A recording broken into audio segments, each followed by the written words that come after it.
Mr. Adams. I normally Good like to say evening, brain, Cecil. Yes. It's a pleasure to be in your house tonight. And it's a pleasure for me too to be in the house with you tonight. I saw you were playing some good gospel music. It seems to me you were entirely blessed last night in spite of all the controversy surrounding the gospel concert. I don't think around Christ's words there are controversy. There will be people with different views, and with God, He never has confusion. So I don't want to talk about controversy when you talk about God. The Creator, when He made the heaven and the earth, He did not do it in controversy. He did it in order. The first day He told us what He did. The second day He told us what He did. The third day He told us what He did. And He went up to the seventh day when He said He took a rest. Because if He wanted to have confusion, He would make man and animals together. If He wanted to have confusion, while the earth is being voided, or while the earth was voided, He would have given man dominion over himself, God. But God did not do that. But you know, for instance, there are many persons who claim to be, servants of the Lord. And you've seen what has happened historically. I'm a student of history. And you would have seen what one individual who said, "I'm with the Lord," and he remember Judas was with the Lord. I'm coming. So Judas was with the Lord, but Judas betrayed Jesus Christ. Right. And he did not do like Peter. He hanged himself. That's right. But you remember that even Peter himself, and Jesus said, "Upon you I'll build my church." Right. Because why? And he said, and Jesus told him, "You'll deny me thrice." And he said, "Not I, Lord. Not me. Me? To deny you thrice?" You see, God within Jesus, because the Son and the Father are both one. And so Christ knew that Peter would have done that. But in the sinness of Peter, he did not believe that he was going to betray Jesus, because he knew how close he was to Jesus. Exactly. So it's like many of us who are very close to God, close to Jesus Christ.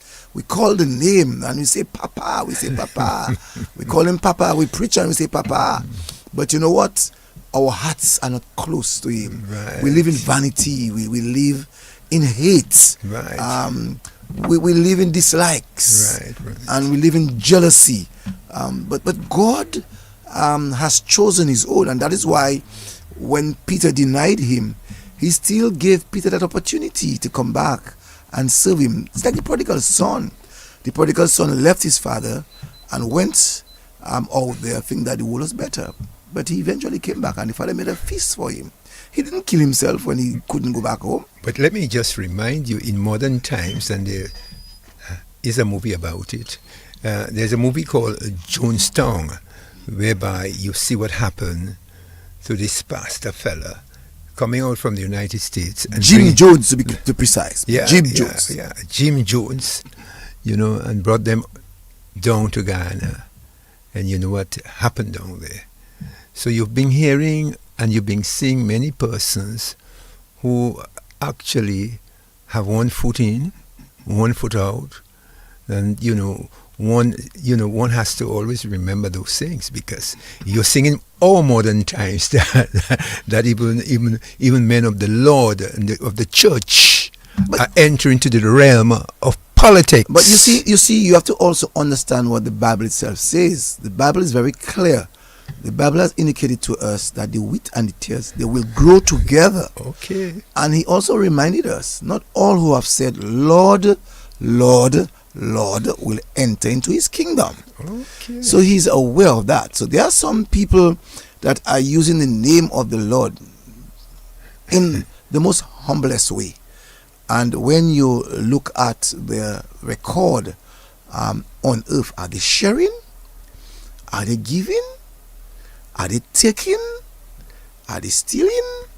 And a lot of people tend to think stealing is to grab something without someone, when someone is not watching.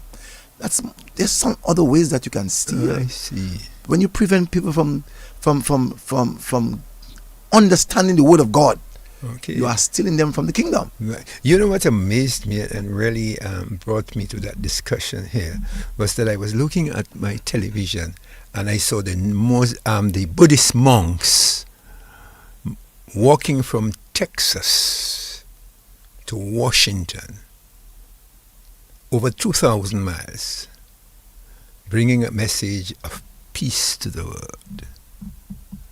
They want peace. And all along the way, persons were stopping from different walks of life and different religious backgrounds to greet them. And some were shedding tears because humanity is craving for peace. And that was of great importance last night when I saw, I call it the Unity Concert, when I saw denominations of all kinds came together, because it's too long, I believe, that we believe in one great God, one big God. All of us are saying that we are going to heaven. But you know what? We tend to deny each other that kingdom because of our denomination and our beliefs.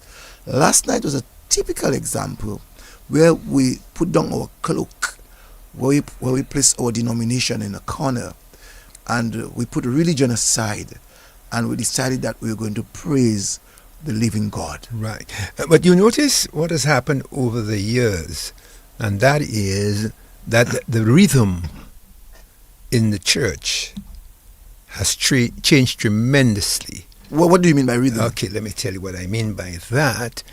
Many years ago, when you went to church, you know the type of music you played. But you would never, I went to the Catholic Church, I would never hear calypso music. I would never hear reggae music.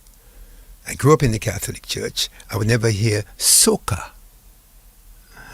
When I went to the Pentecostal church, I noticed that the rhythm had changed into a more upbeat tempo. But you see, you must realize, though, let's go back a bit to the Catholic Church.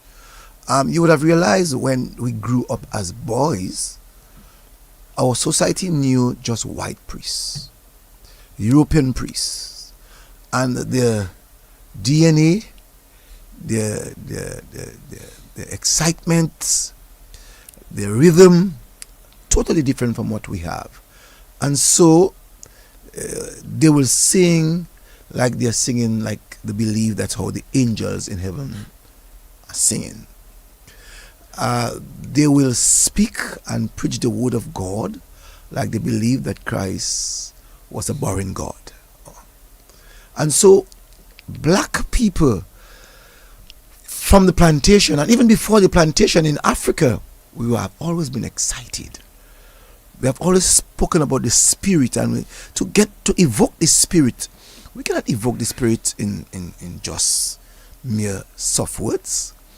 We have to create the excitement to bring that spirit in. So right now we have seen and we have witnessed quite a lot of our music genre has changed. So you last night I heard calypso, I heard bouillon, I heard rap, soca, I heard soca, I heard as though you swear I was at a rock concert, as though I was out there in the World Creole Festival. I heard all that kind of different genres of music, different artists coming to the front. But just hold a minute. Mm-hmm. In that, I'm bringing you back because I knew you grew up in the Catholic Church, where when I went there in the 50s and in the 60s, many of the service was held in Latin. A lot of things we never understood. Well, when I went to church, some part of the priest was in Latin. Quite a bit. Well, no, maybe you're older. For me, I'm older than you. Yeah, right, so you would have. Yeah. And that's why still there were quite a number of people who were able to give some Latin words. I wonder if they all understood what they were saying, but they would have themselves. I know one person, he's now gone, knew quite a lot of Latin, and that is Mark Douglas. He knew quite a lot of Latin. Oh yeah, he was he liked the Latin. Yeah, so you're right. So before growing up as boys, when we went to church, well, you as a boy growing up, quite a lot of your of your preaching, the sermon, was done in Latin. A lot of Latin. As to whether the congregation understood that was something different. But I mean, the little reverence to the Latin, because they felt that was coming straight from Rome. And many people were not very happy in the church when the service was actually changed into the English language. They were still saying, give us our Latin. So hold on, someone wants to speak with us. Let's hear that person very early. Good evening to you, caller, you're live. Good evening, caller, you're live, DBS. Hi, good evening, Cecil. Good evening to you, sir. Good evening. And Mr. Brain. It's a pleasure to hear you tonight. I like your discussion you're taking. Small history. I believe in history. Cecil, you touched a point a while ago that different religions at a different space. You talk about steal, divide and rule. One of the things I believe are happening to us as a black people, if you look at the whole movement, as Brain tell you, in the earlier days, we had a better level of education by just ordinary people who sometimes just went off and do a better education than some of us. But they did come back and they help us to focus on everything that is happening within the Caribbean, America.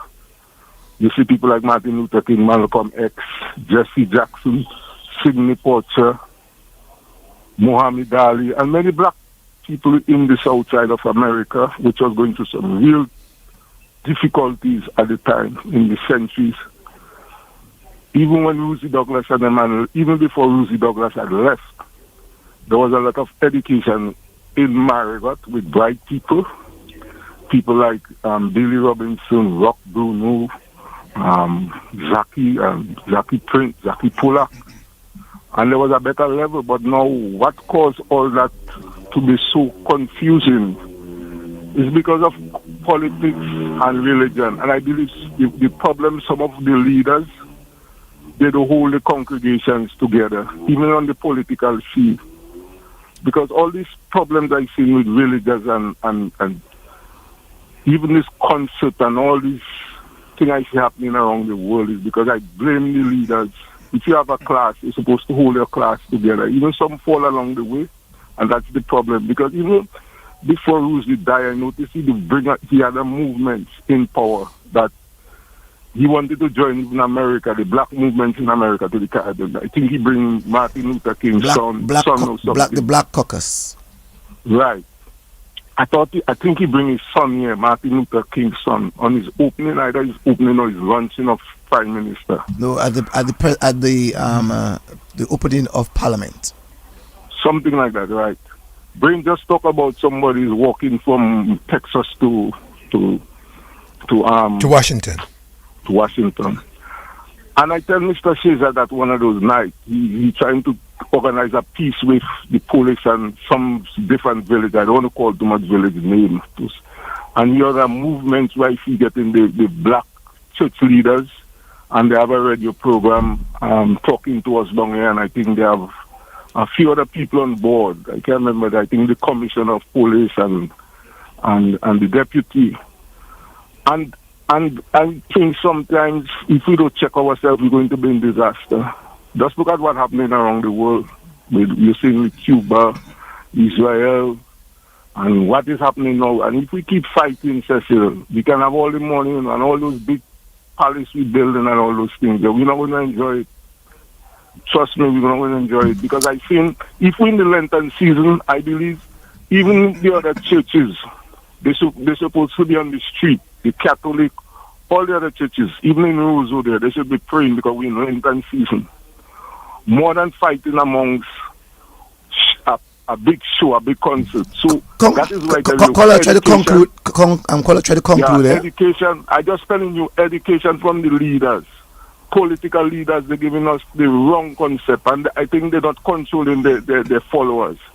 We're fighting even on the little petty debate. We're not debating anymore. We don't have a sense of debate and learn to reason and we lose those focus. That's why I tell you in the 70s, I sit at a better reasoning. But you see, the world comes to materialize and greed, and man lost control of their own self. And that's the problem. Politics not going to fix us in non-religion. Thank you. Thank you very much. Thank you very much, caller.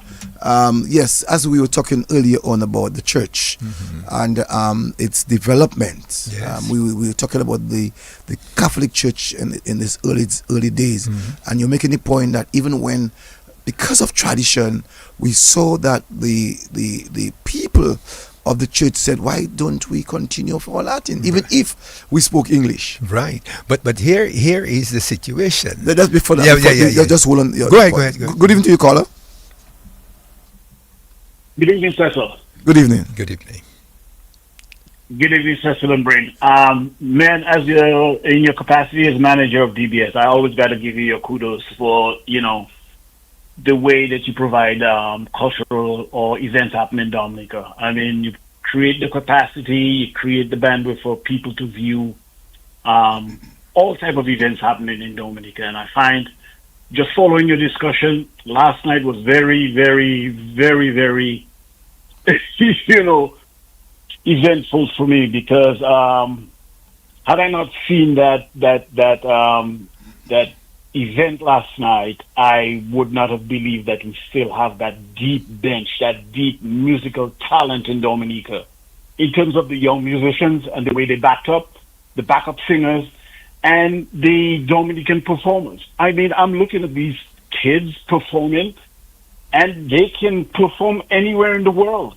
You can't even tell whether they're from North America or they're from Dominica with their presentation.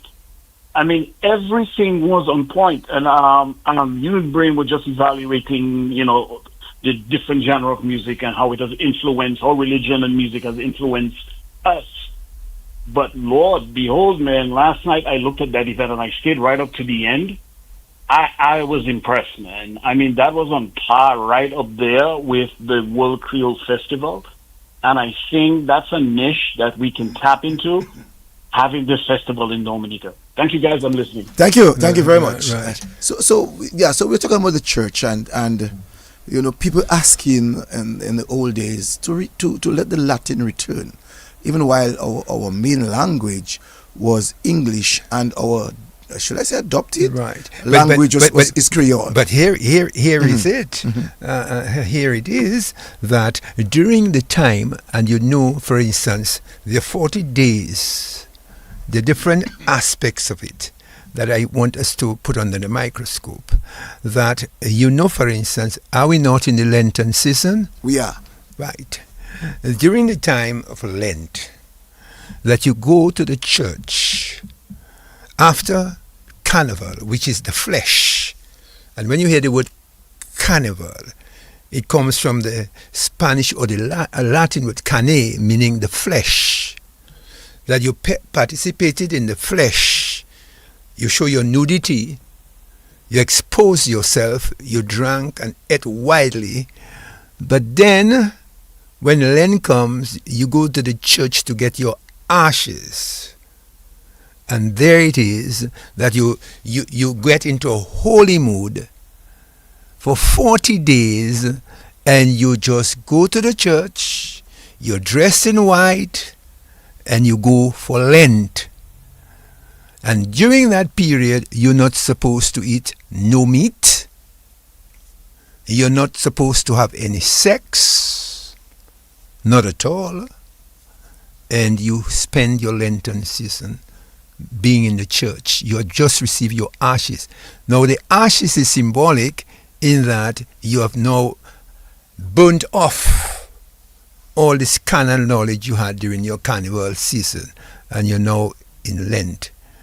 But here it is now, in modern times, we have moved into, and that I want you to see, to open the discussion, into a sort of music, but you're giving praise, you're singing, you're dancing, you're moving around, and you're having a new genre of different music, and you're celebrating the what would call not the resurrection of Christ yet, because the resurrection of Christ is supposed to come later.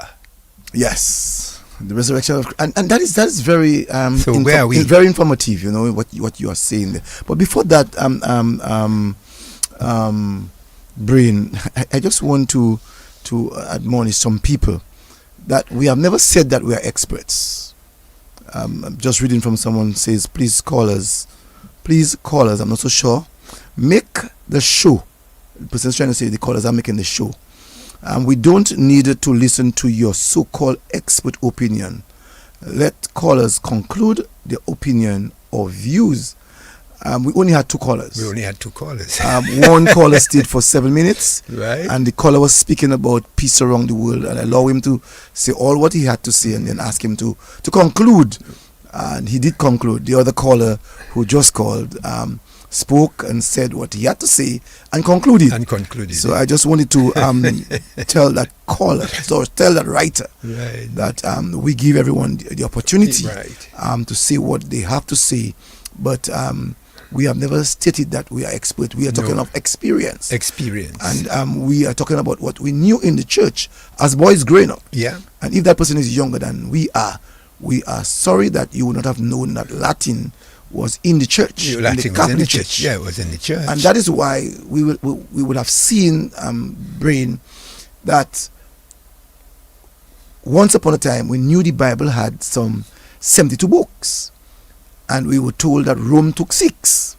That's just what that was said. As to whether that is factual, I've never gotten the facts out of that. You have the Maccabees version, eh? And you have the Maccabees, and you have the book, the first and second book of Judith. Judith, right? So they're different books. that was there, you know. Right. But what we saw though in the 70s was an exodus of people of the Catholic Church into other denominations. That's right. Let's just talk about Dominica. That's right. Let's just talk about Dominica. That's right. Because because we saw the introduction. First of all, I first became aware of that during a gentleman who I used to go to his Sunday school when I was a young boy, Pastor So Brooks. Mm-hmm. Yes. On Upper Lane. And the church is still there today. Mm-hmm. So that's when I first got the experience where we would go, although we were Catholics, but we would go there for our books and, Sunday school and so on. Mm-hmm. I remember as a boy, the only church that I knew up to the age of 13 was the Catholic Church. We were not allowed to go to any other church. No. Until my mother was invited to a crusade on Lindo Park, where Pastor Leibel from St. Kitts was having. Right. And upon maybe second week or the third week of my mother attending, I think the crusade was 6 weeks, my mom invited us to the Seventh-day Adventist Church. I remembered when I entered, I don't know about my brothers, when I entered, the normal trend was when you entered, you would kneel and make the sign of the cross and sit. As acolytes, that's what they were taught. Okay, but here it is. Within my time, I knew the Catholic Church, the Methodist Church, and the Anglican Church. Mm-hmm. I knew most of the Methodists that I knew came from Woodford Hill, Wesley, Marigot. Yes. They were Methodists because most of those students who came to the grammar school during my time were from Marigot. A lot of them, and they were Methodists. Yes. I knew, for instance... as a matter of fact, the Methodist Church was right across the Catholic Church. Right, still there. And which is still there. And you'd never believe that I never saw that a pew in that church up to the age maybe 16, 17. Mm-hmm. The church was right next to us, but we were so indoctrinated in the Catholic Church that we only knew just the Catholic Church. Right. Well, I got to know about it because my father himself was a Methodist. Mm-hmm. Right. So sometimes I accompanied him to the Methodist Church, and there it was that I saw how they worship. And I knew of the Methodist Church, as you rightly said, going to St. Mary's Academy when boys from Marigot. I remember Brian Linton was in my class, came from Marigot. Right. He was a Methodist. I think he was the only Methodist in our class at that time. A Catholic school. I was an Adventist, but I was a Catholic prior to a few years earlier as an acolyte. We know of the Anglican Church, Right. which was way across by Fortune Hotel, which the building is still there today. Still there. So we did not know many denominations, and we call it the churches by their pastor's name. So we had Pastor White Church, Right. which was the Pentecostal church. Right. We had Pastor Sobrooks Church, which was the CUM church. CUM, yeah. Which other church that we knew? Well, And Jehovah's Witness. And Jehovah's Witnesses. Yes. But it's very interesting historically to know that, and we will not dwell on that for too long, where the church is, the Methodist Church and the Anglican Church had a big fight, you know. Mm-hmm. They fought over their religion, you know. But that's history. And I just want to tell the listeners that what we are doing, we will get into our main topic. What we are dealing with is looking at the experience of last night, Right. and we were now looking at that experience, the unity that we found among all of the denominations. As we know, most times you would hear someone passed, and let's presume I am an Adventist, and I'm to pass, and my family requests that I be my service, or my mass, not my service, but my mass, because we must know that there's a difference between service. The Catholic Church says mass, Right. for burial. Mm-hmm. The other denominations say service. Right. So if my family requests to have a mass at the Catholic Church, most likely to be denied. If I am a Catholic and I'm to be buried in the Catholic Church, and my family to ask that I do the first or second reading, or someone does the first and second reading and they do not belong to the church, you don't find them onto the pulpit. onto the pulpit. And vice versa, not just the Catholic Church, and vice versa. And so last night's experience is a good guide to tell us that if we believe in one God, the same God, the God that we say that is the creator of the heaven and the earth, we should now find ourselves a common ground. having common grounds. And last night was a beautiful experience, and I think that should be an annual event where we can get everyone from the Adventists to the CUM to the Deliverance Baptist Church to the Jehovah's Witness to the Yahweh to the Catholics to the whatever denomination that you are, should be given that opportunity to assemble together and enjoy the Spirit of God. And that's what happened last night.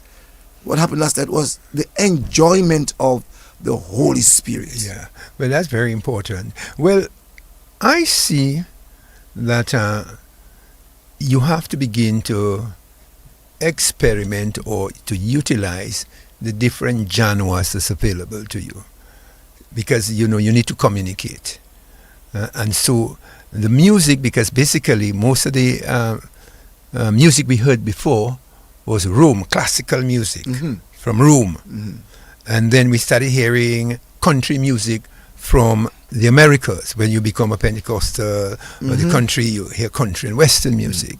But right now, in the modern form of communicating, you're beginning to see the introduction of different genres of music that is utilized to communicate. The question is, are they really focusing on the message, or are they focusing on the rhythm? I think it's fair to these denominations that I think that they're focusing on Jesus Christ. They're focusing on God.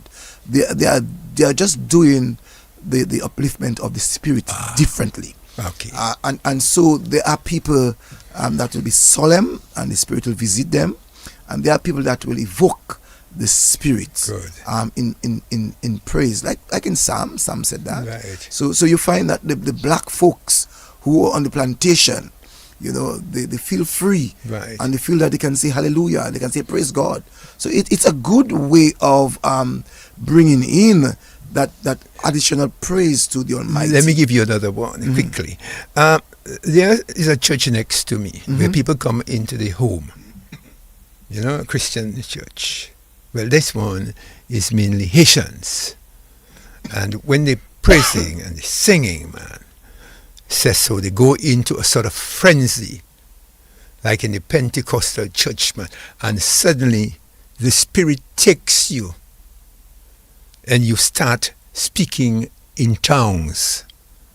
You start singing in tongues, and they had a whole They had a whole suddenly you get into a frenzy, my brother. And so that's why I think when we look at last night's event, and the various artists that were actually blessing us with their presence.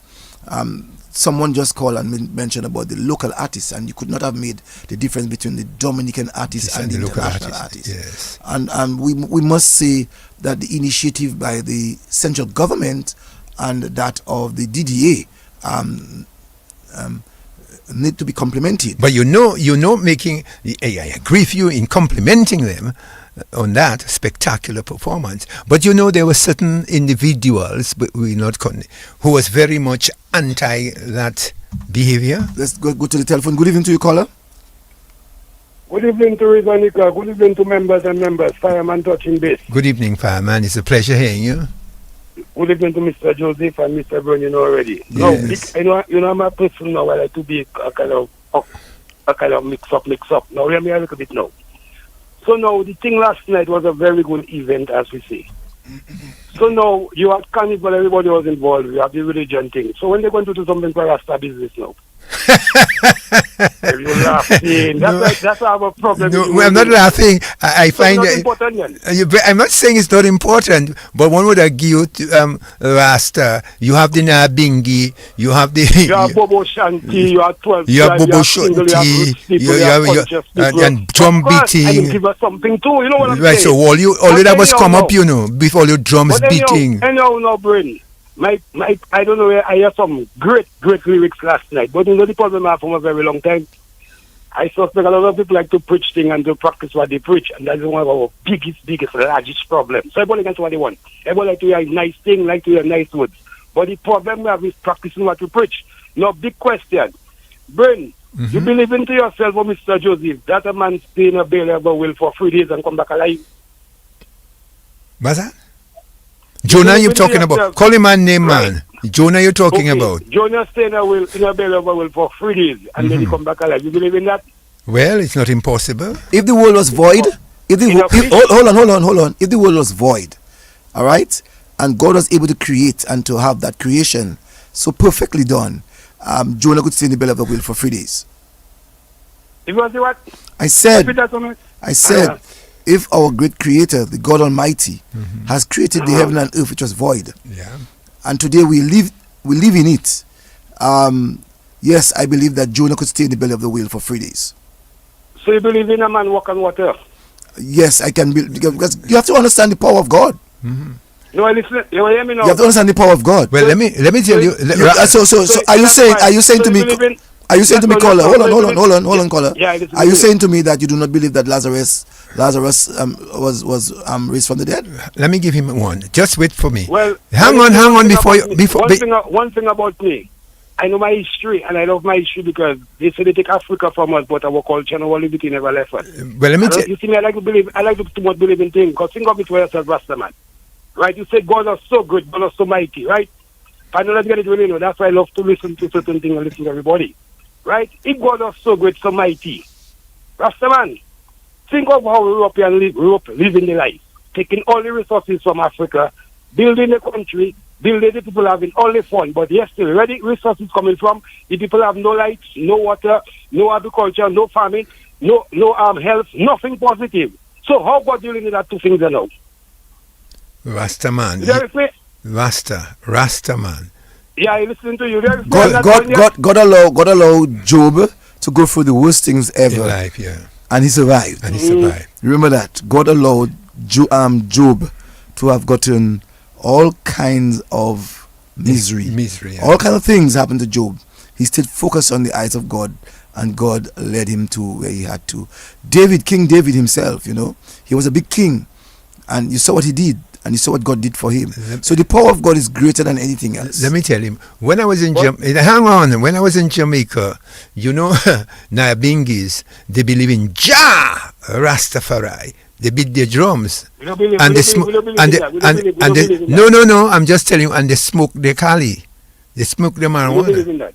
So I'm telling Oh, you, that's not in good. different areas, you have different religious beliefs and ideas. Anyway, But when you're that Yeah, now, yeah, you yeah. see Rasta business, Rastafari doesn't believe in Rasta. That's why you see a lot of locksmen selling crack cocaine, doing all kind of garbage, all kind of crazy things, because, well, they believe in Rasta. we strain. We doesn't believe in Rasta. You have We to actually, know Rasta, that's color, we the actually concept. strain. Yeah, no, that's why you know you're saying something about Rasta. Yeah. That's not what Rasta is about. But anyhow, back to the point. Now, see that. You know why, I was talking to a pastor the other day, you know why a lot of pastors don't interfere with them wife and husband when they get mixed up? Because as you just say, looking like God know himself, as I would say. It looking like God's supposed to be a supreme power manifest in the body of man. But to the pastor and them looking like God more in them than the husband. So the wives now more respect and honor the pastor even more than the husband. They Caller, give for the pastor. caller, that's for another Yeah. topic. I'm another not topic. prepared. No. I'm sorry. I am sorry. I won't continue this conversation. That's not for us to determine. I am sorry that I had to cut you off. You're my good friend. I'm just saying to you that's not a conversation that I want to have at this time to talk about that the wives believing more into the husbands and the I'm not into that. No, we're not going into that. But you must realize that when you're in the church, temptation comes to you and you have to run away from it, as Joseph did. And so where he going there, it don't make no sense to me, because temptations will always come, and then you have to be able to, in your spiritual world, get away from it. Coming to this, Christ himself was tempted. Was on the mountain. Right. And he was tempted. Yes. But he was God. And by virtue of that, although he was in man's nature, but he was God. And he had to make Satan understand who he was. But let me give him another one. Job was tempted. His wife told him, curse God and die. How can you be serving God and you are so inflicted? Yeah, right. But he said, I will serve the Lord until death. Until death. So you get temptations, and you must be able to. So let's get back. Let's get back into last night. So last night was a very and see that's important. See that's the problem when we take calls. Sometimes but look, it's hot in there. It's hot. So someone is calling us, and I'll take that last call and say that quickly. Good evening to you, caller. Quickly. Good evening, caller. Yes, Mr. Cecil and Mr. Brain. I have a question though. That program last night, is there a reason why this wasn't televised? Well, I will tell you that in everything that we do, well, not we, I'm saying entertainers, there are copyrights and there are permissions that have to be given. Most of the entertainers did not give the permission, especially the international entertainers. They did not give the DDA permission for us to be able to carry it live to the general public. If we would have had to do that, an additional fee would have to be paid, I'm sure. I'm not saying this part on my own, but I'm sure. But I'm saying, go ahead. The reason why I ask, I think it was unfair. I mean, you have a free concert, right, in that magnitude of gospel. There were people home that were bedridden, even the old folks in the homes and things. There was people that I know I wish I could made it because, of mobility and things. I figure if they're doing a show of that magnitude, that is something that should have been discussed. Because that was, a lot of time you watch a lot of shows that goes on, and people just live thing. I'm just on my tape because I know you did a good job last night broadcasting it, but I think it would have been much better for a lot of people that was homebound, especially Christian people. I would love to see a thing in that magnitude live. So I think in the future that should be negotiated before they even. It was a free concert. So my thing is why it wasn't televised, which I understand what you're saying, but to me it don't make no sense. If you understand where I'm coming from, I'm listening, brother. Thank you. All right. Yeah. While it was a free concert, the people were paid and to perform, and if they were paid to perform, they are saying to you that other persons may just take their product to do other aspects of revenue out of their program, and I have no problem in the decision making. Yeah. I just think for the next time around, negotiation should be made to ensure that if we are spiritual, because last night I am of the view that Ada and Travis Green would have given a lot of people who would have been watching a lot of blessings. We couldn't have carried it, as I was trying to explain to the people, we couldn't have carried it either on social media audio, and we couldn't have carried it video, because right now the way that things work, that when you are on audio, if you're doing an outside broadcast, like unlike before we saw VHF, now everything is done through the internet, and it's not possible that if we are to carry something on radio, that you cannot see it or hear it on social media. Well, but that's another discussion in terms of copyrights and people being bedridden. They're Christians. Some of them can't come, and yes, they're hearing it, but some of them would like to see it. So that's the thing that can be discussed and negotiated in the future. I just want to explain to the person. The person said that I think it was a lapse on DBS part. I understood copyright, but it can't be a lapse. It's not our property. No, it's not the property. It wasn't mine. It wasn't DBS own. DBS was asked to relay, yeah. And we were given strict restriction as to the groups that we had to relay. Right. We had to do all of the local groups to be relayed, Right. and the international group said do not Transmit. Well, besides SINAC was the only one who said we could transmit. Okay. So we had to keep to that. So please, DBS is not at fault. I just want. I saw a lot of people try to criticize me last night. The performance. Because there was one time that someone was actually performing, and I had an interview. That is because we were told that we cannot carry. So I had to put an interview in place, and you would have heard maybe the music in the background, but wasn't a DBS fault. So I just want to tell the writer that the next time, I think the DDA and the central government would have to do their best to negotiate to allow this to go to let me ask you a question. When we have in the World Creole Festival, do we have certain restrictions as well as to... Yes, the World Creole Festival is also like this too. Okay. So there are some artists that will say to you that please do not carry my show, or do not carry the show of mine virtual.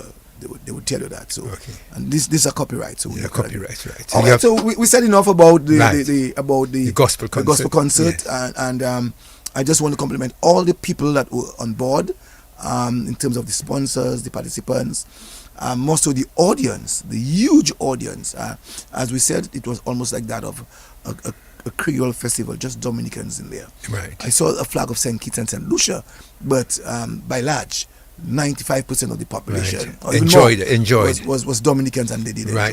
enjoy. Well, the thing about it, that's something that has to be continued. But I wanted to raise that point that, for instance, when you have in those concerts, I heard certain individuals, not one, critique even the holding of the concert.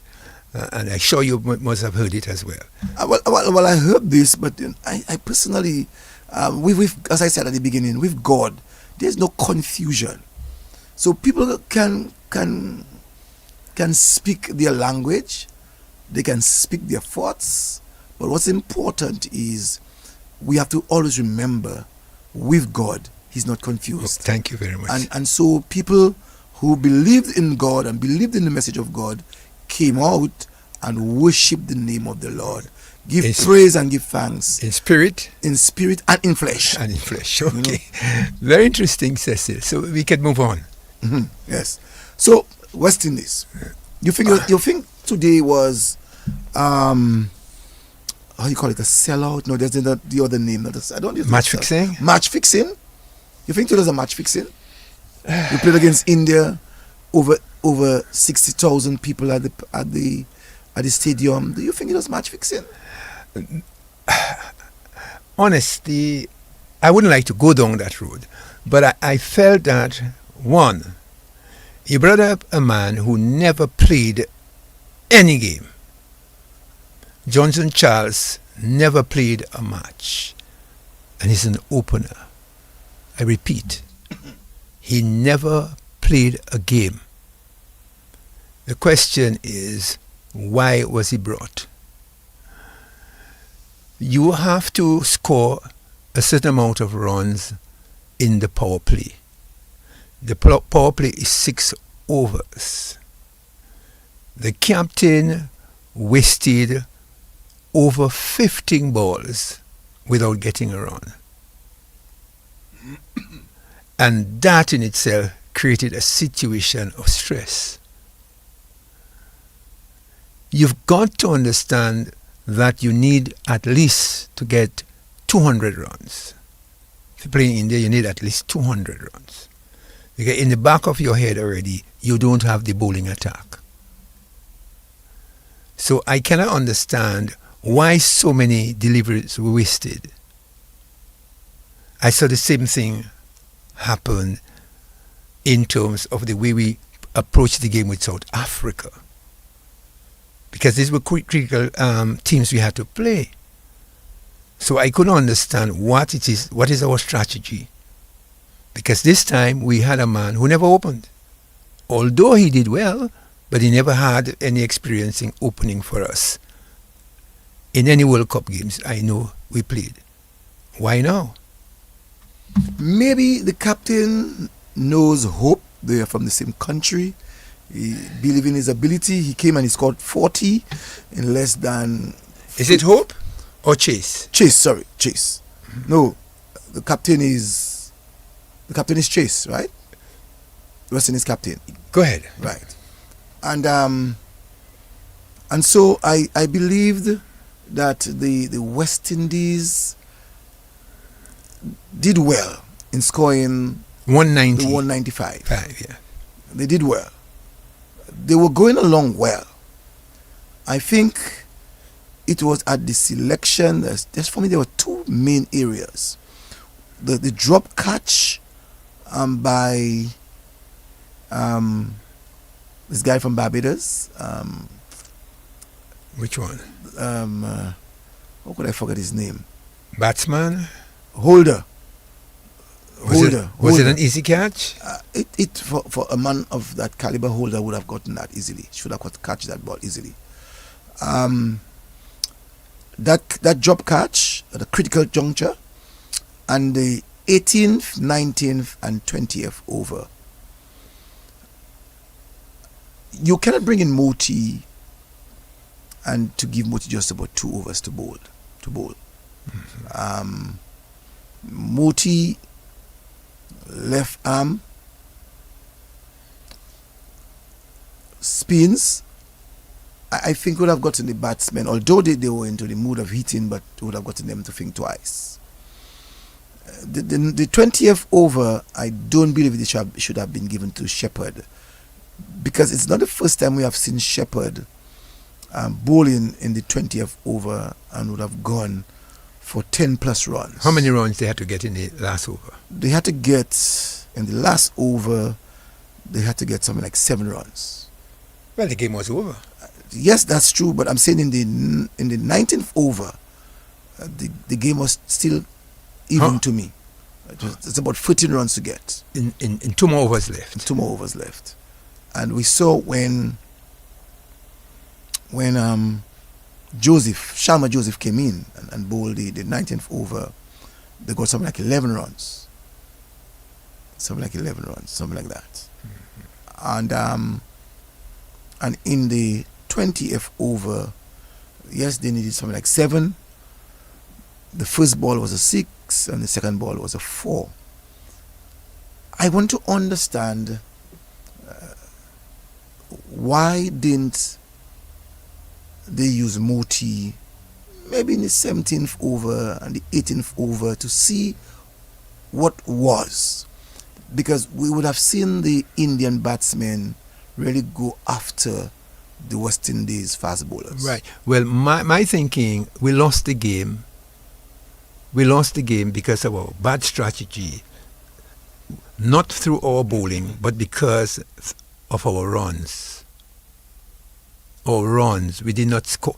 Basically, you need to get, at least, even against South Africa, you need to get, when you play in the top teams, at least 200 runs. I'm one of the believers that think runs on the board is runs on the board. But you don't have the bowling. And you say we don't have. we did well coming to the quarterfinals. Yeah, we but lost one match coming to the quarterfinals. yeah, but the bowling. And I'm saying to you that we have bowling. Yeah, but Moti was one of our most successful bowlers in recent times. Why would you want to just give him 2 overs? And I believe even when Hussein bowled 2 overs, I am of the view, that's just me saying that. I know nothing about cricket if people want to know. Yeah. But I looked at the game. After the first over, I would have given Hussein an opportunity to come at the back end of the game. We lost the game. We could talk for the whole night about that. We have a situation in our hands where our strategy. Cricket is not only batting and bowling. It's your strategy. What is your plan? What is your plan? How do you approach it? Because having gone so far, having beaten England, which I believe, in my thinking, the finals may well be between England and India, although South Africa has been winning. That's my thinking. We beat England. England is a very dangerous team. And if we beat England earlier on, and we're now beating Zimbabwe so badly, we're on a roll. The question we have now to show that we are fighting South Africa very well. We only took 1 wicket against South Africa. 1 wicket. And the other thing about it is... we lost a level of confidence against South Africa. We lost the momentum. I think also too we need to learn to win toss. For that entire series, we lost the toss. We lost both toss. And we have been finding ourselves batting first. Yeah. Amidst everything else. We are good chasers of runs on the board, but I am of the view that we have to learn to win toss. Remember, we beat England because we batted last. When that guy got 4 sixes in the last over. The tendency when we are batting first, at least people know how many runs they have to score. So I believe it's a very good team. But the way we utilize our players, I'm still keeping my opinion. Well, you're entitled to an opinion. That today's game was a sellout. I have no difficulty. I mean, fellas playing in India, over 80 to 100,000 people watching the game. You have a lot of West Indians who play in the IPL. I believe I have no problem with India playing at their home before their crowd. I have no problem with it. They won. So in a sense, Hartley, you're telling me that we lost our first game at the wrong time. Yes. So you're saying to me we should have been in Group B? We should have beaten South Africa. I believe I wanted to see India in it.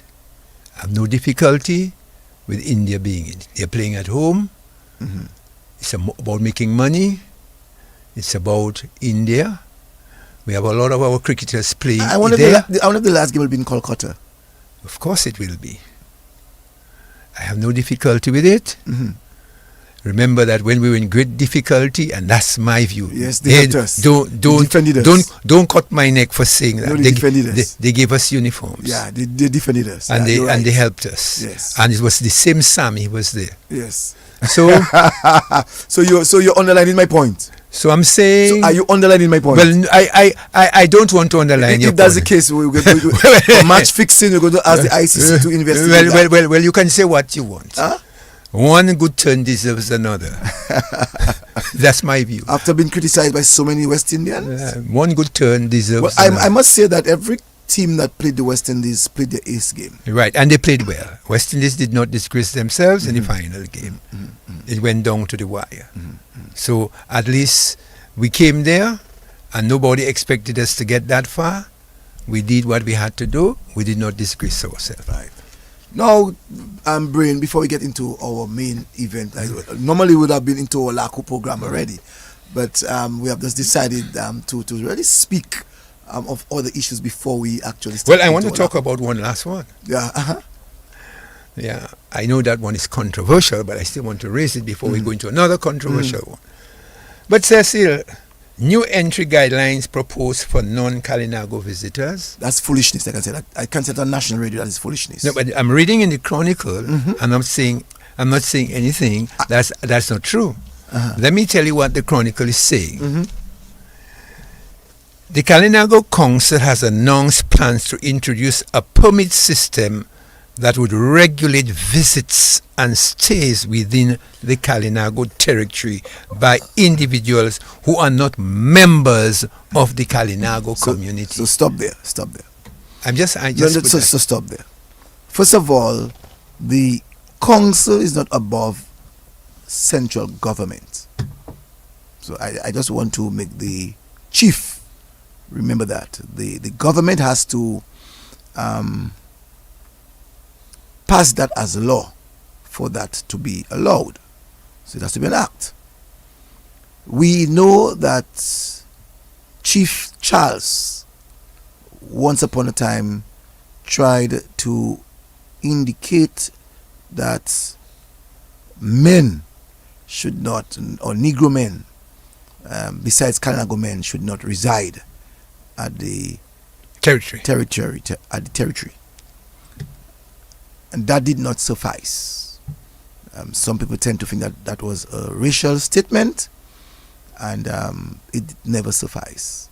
In modern time, where we are seeing that people are asking for open entry, that you are residing, you have a territory in a country, that you are asking basically to put a toll for entry of non-nationals of the territory, not non-national of Dominica, non-nationals of the territory. That for me is another racial statement. That will not suffice, I don't think, because what's going to happen is people are going to ask the same question. Can I now say that if you are from the Kalinago territory, that you require a permit to enter through Cassibros as one entry, or you need a permit to enter through Atkinson or Marigots or Concord? Is that what you're saying to us? Are you going to traverse by sea, and when you get into another territory that you have to show an ID, or you have to show some form of payment, or you have to give some form of payment to enter into that territory? Is that what you're saying to me? Well, that's what I'm reading. That's what I'm saying. Because I'm saying to me, why go there? We're in 2026. Why you would want to go into that situation now by even thinking about that? And some of the same set of people are criticizing Donald Trump.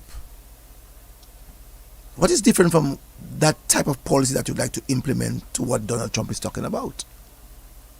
So we cannot be hot and cold or speaking on one side of our mouths, because we have to understand that as a people we are residing as one.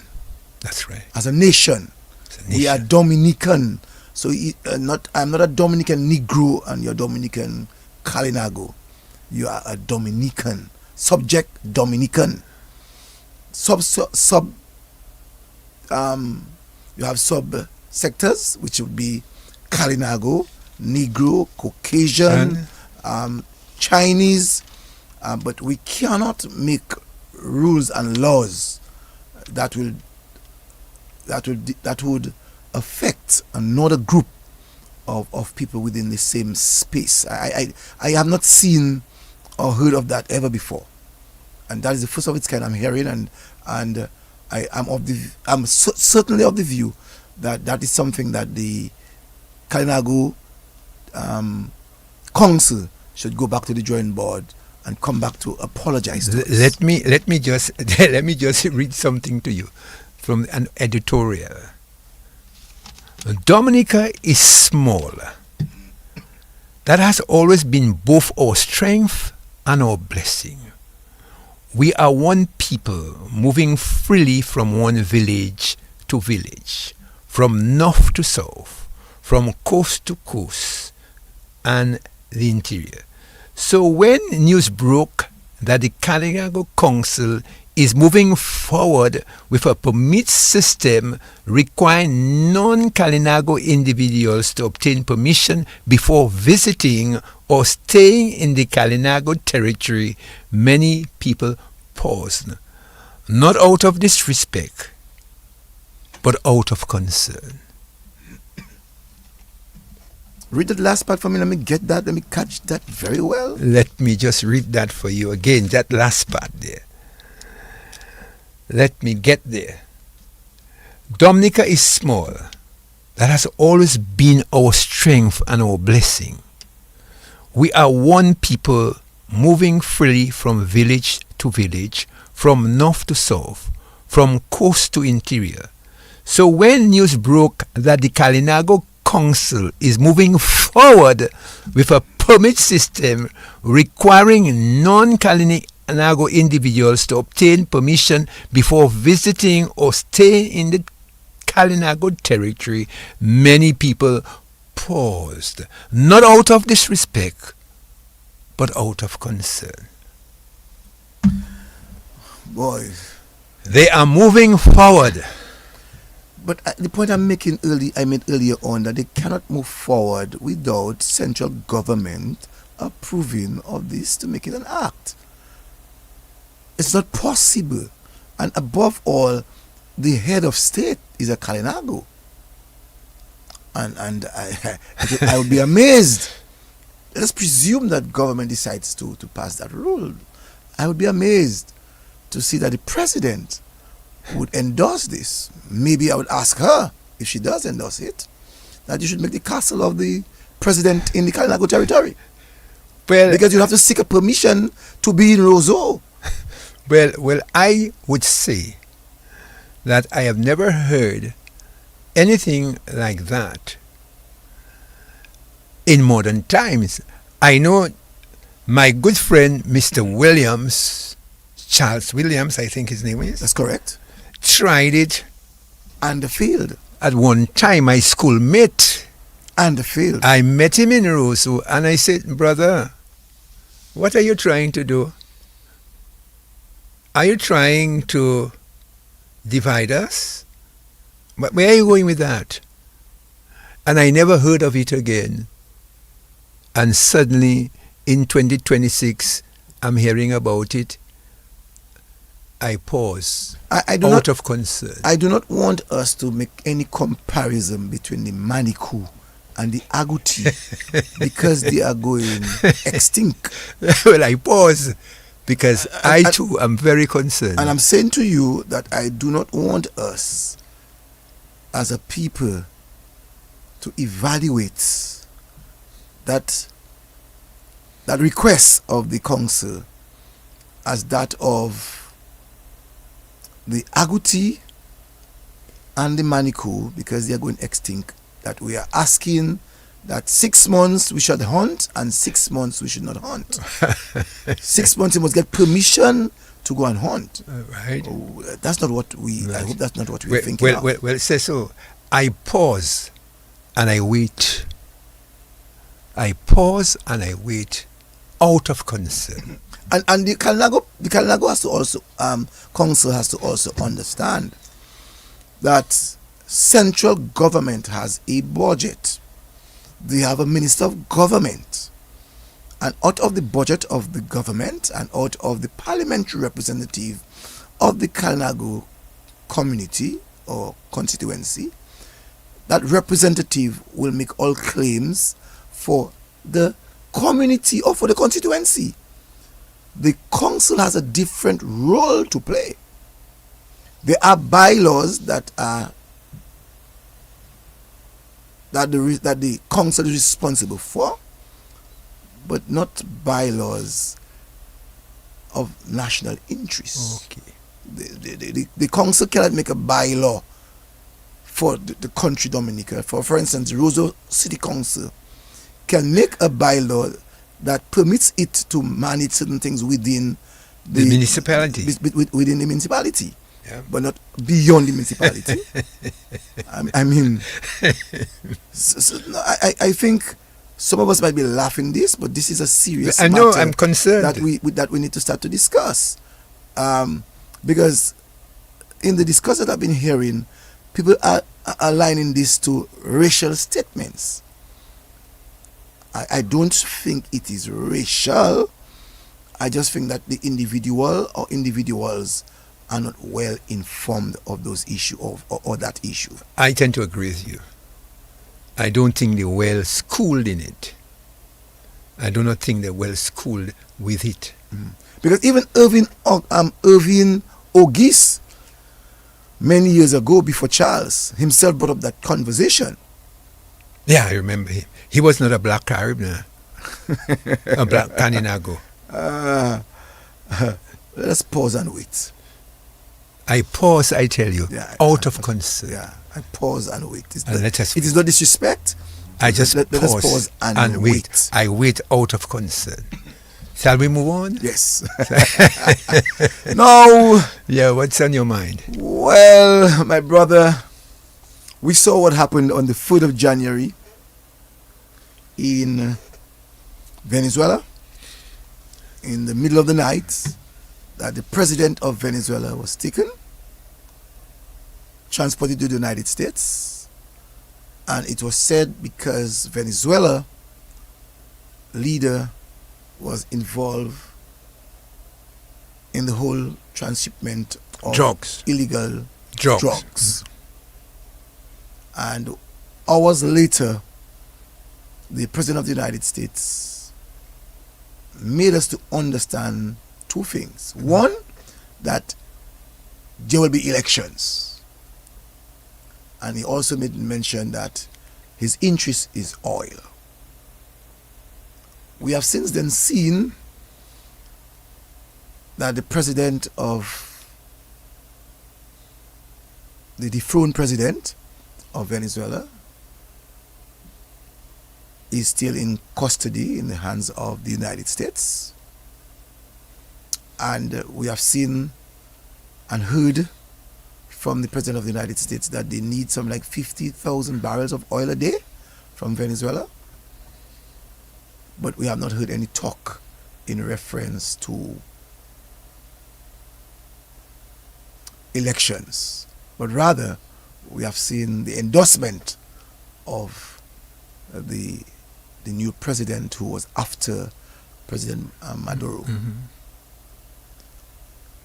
Some of us would have woken up this morning, or those of us who follow international news would have heard that the United States and Israel did invade Iran, and in the process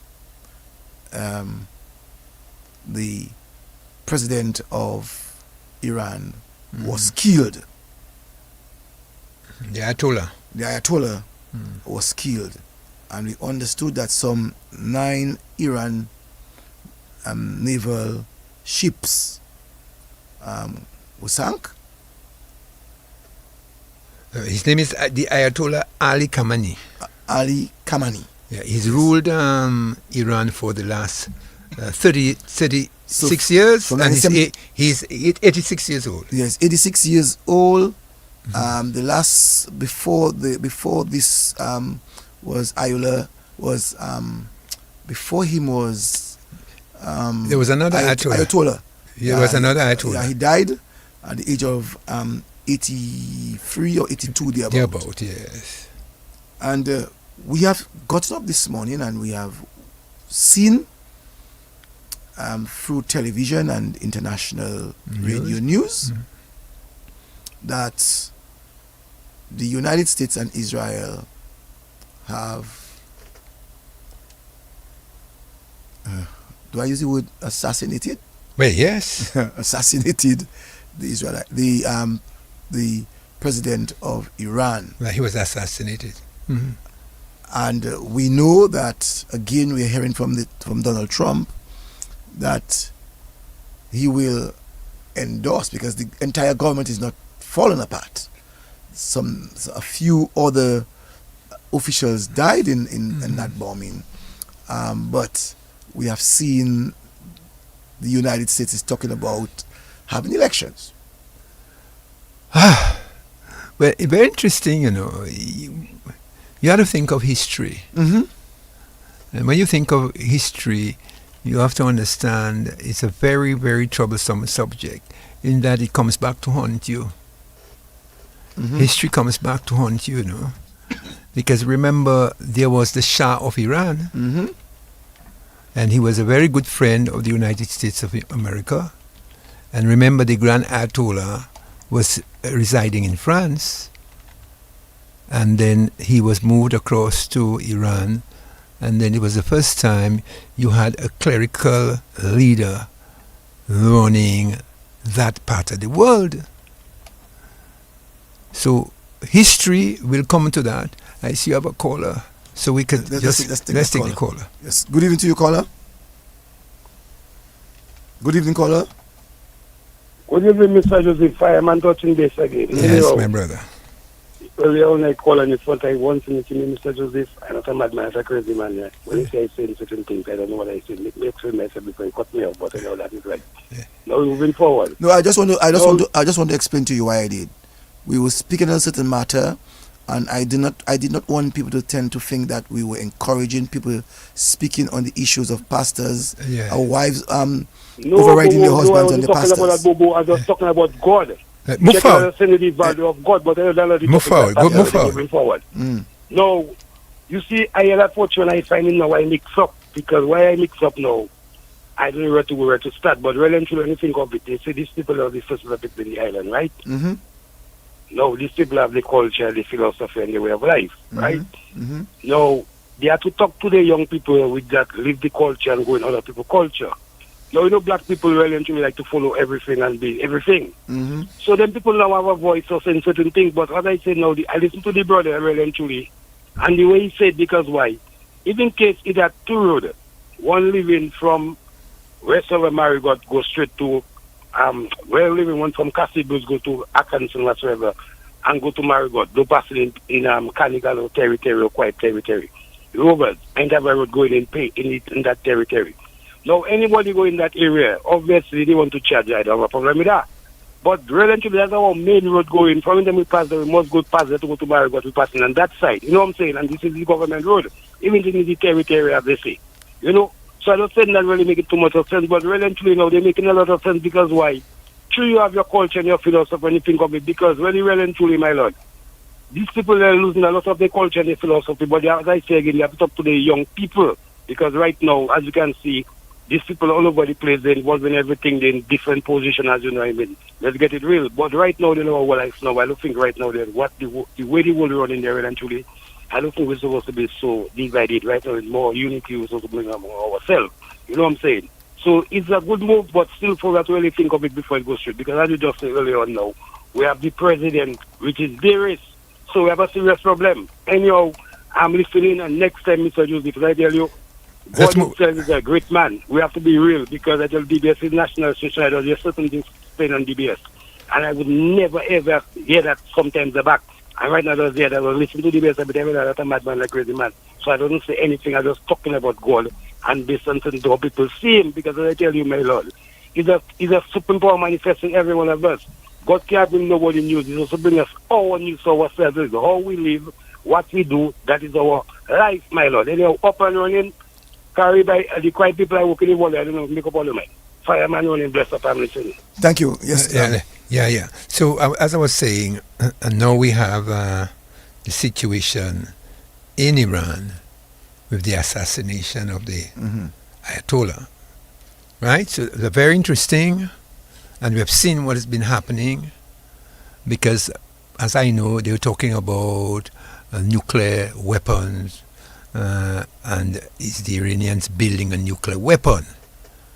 And from all the evidence that we've seen and heard of, in recent times, there's no indication that the Iranians have a nuclear weapon. Mm-hmm.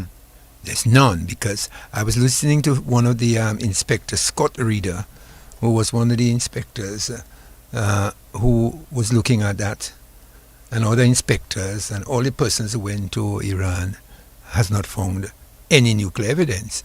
I also saw a situation in Iraq, with weapons of mass destruction,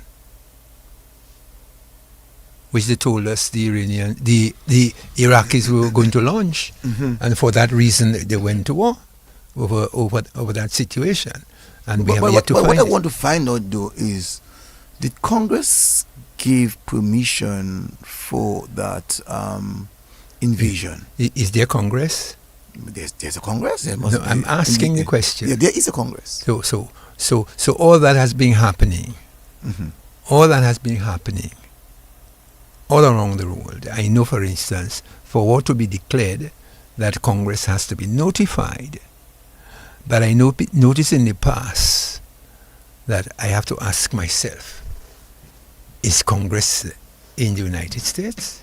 You see, I'm going back in many years, when as young boys, maybe you were older then, we heard of Russia and its invasions to many countries of Europe, that the mighty great United States criticize a lot of those invasions. Today, modern times, as we would say it, that we are seeing just almost what happened in the early 70s, 60s, and to a certain extent the 50s by Russia and many other countries of Europe in terms of invasion. We are now witnessing by the United States under the umbrella of "Let us make America great again." But there are rules and regulations that's supposed to regulate those type of actions. Supposed to. And let us look at it. During the Second World War, Russia reached as far as Germany. And so the Russians and the Europeans decided they would divide the world in half. So the Russians had what is known as the USSR, the Soviet Union. And then you had everything to the west belonging to France, England, America. They had an agreement. And then during the time of Reagan, they had the Minsk Agreement, which was not actually written, but it was an arrangement that the Europeans would not move to a certain area. It was Gorbachev agreed, and so the Berlin Wall fell. So I don't understand what's happening. I really don't know what's happening, because basically what I'm seeing is a new world order, what we call hegemony, where they seem to be want to be one superpower. But because what we have since then, I have been following the news very attentively today, and we have seen a few countries are now suffering blasts from Iran. We know the airport in Dubai is getting its share fare, and Oman and a few other countries. Bahrain. Saudi Arabia. Yes, have been getting. And a missile was sent out as far as Cyprus. So it has really made.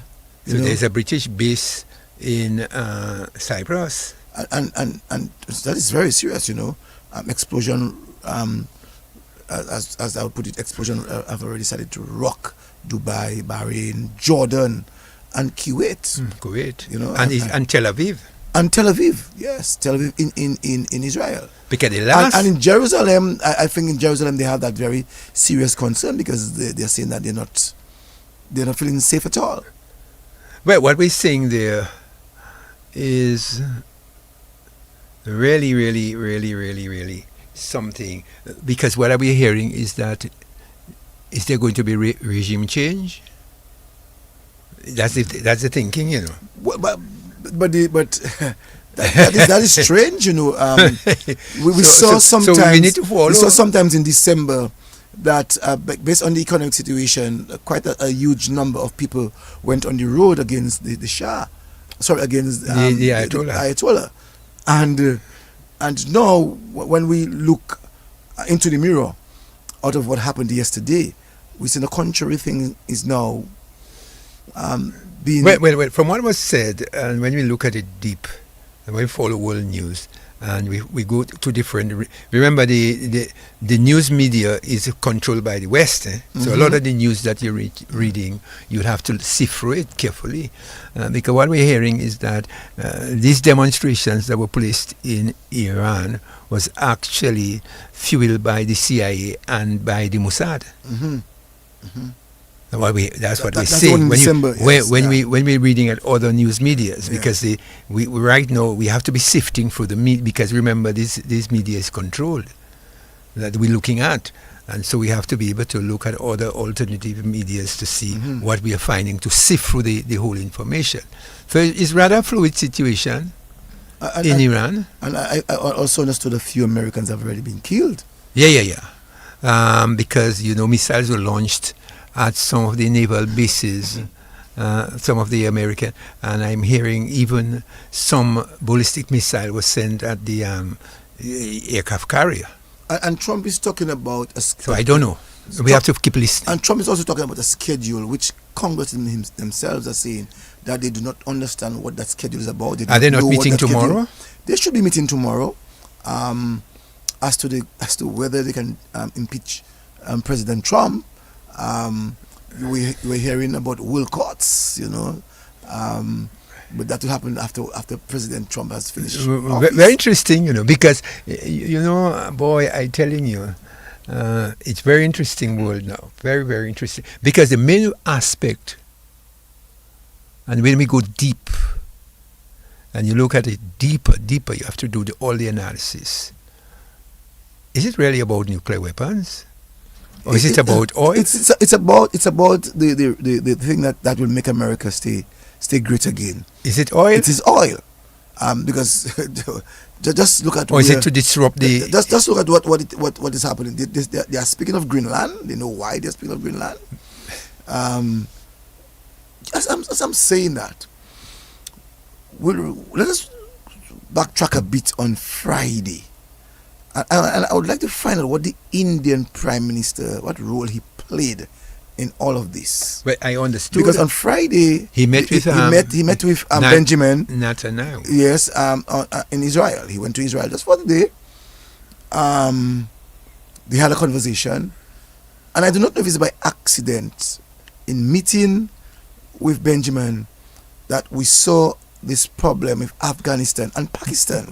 Moody? Yes, Moody. Which would have removed focus of the Iranian government from Israel to think of the West. Well, to put it that way, because we have a caller, but let me just throw something in the mix.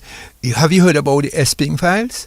Not yet. Let's take that caller. Have you? I just raised your temperature a bit. Yeah. Good evening. Good evening, Cecil Joseph. Go on. Yeah. Cecil, let me tell you, all of your spin is oil.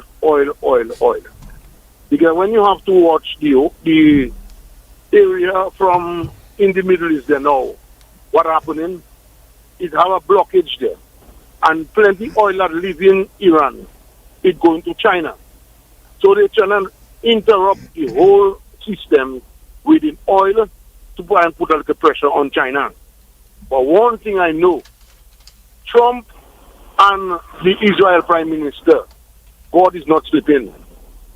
All you have all your time, because I tell you straight, stop killing innocent people. Because right now what happening now, as I seen, they just bombing and they killing a lot of innocent people in them places.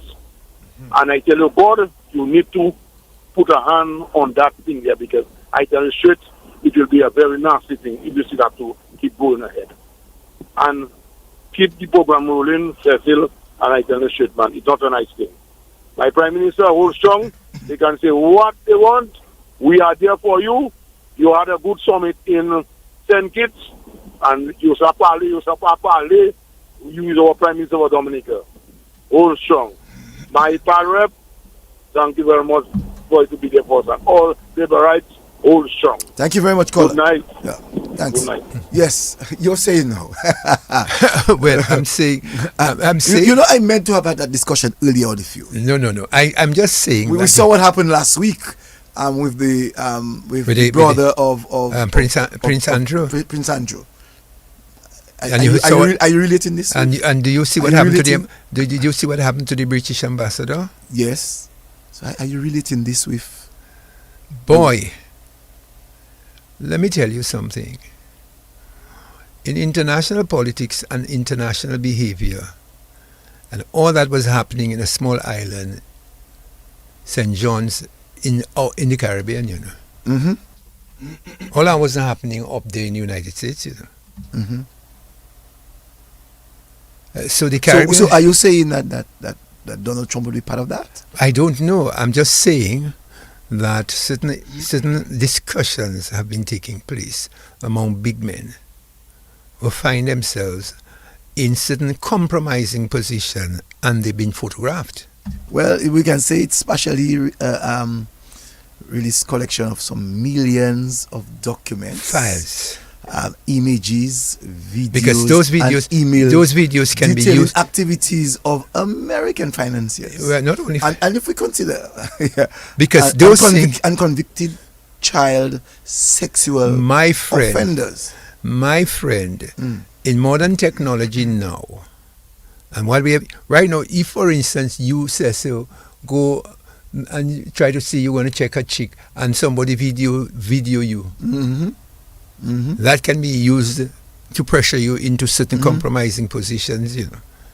So, you know, this fella was just doing those things to be able to hold fellas when he require certain business transactions. So you're saying that that's what Jeffrey was doing? Yes, in St. John's. Or do you believe that Jeffrey was doing this for some people? Well, he was holding these things as a leverage to get certain things done for him, business deals. Mm-hmm. So it's only now people understand why they removed Prince Andrew. They don't want to do nothing with him, because what you're seeing and what you're hearing is just the beginning of the iceberg, you know. Mm-hmm. So we still want. So you want to relate this with the? I don't know. I don't really want to go there. But I'm just saying keep your eyes open. I don't think I want to relate that. Good evening to you, caller. Go ahead.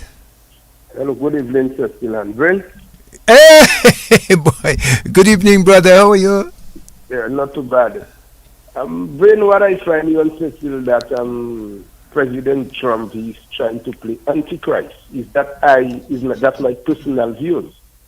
When I read my Bible and I see what's going on, you cannot try to make America great on the expense of other people. And I would like to send this message to Mr. Trump, let him know that God is in heaven seeing what happened. God warned Nebuchadnezzar with those nonsense that Nebuchadnezzar was doing. And you see what he did to Nebuchadnezzar. I believe that, my brother, the time is not yet come. The Bible tells you shall hear of war and rumors of war. Yes.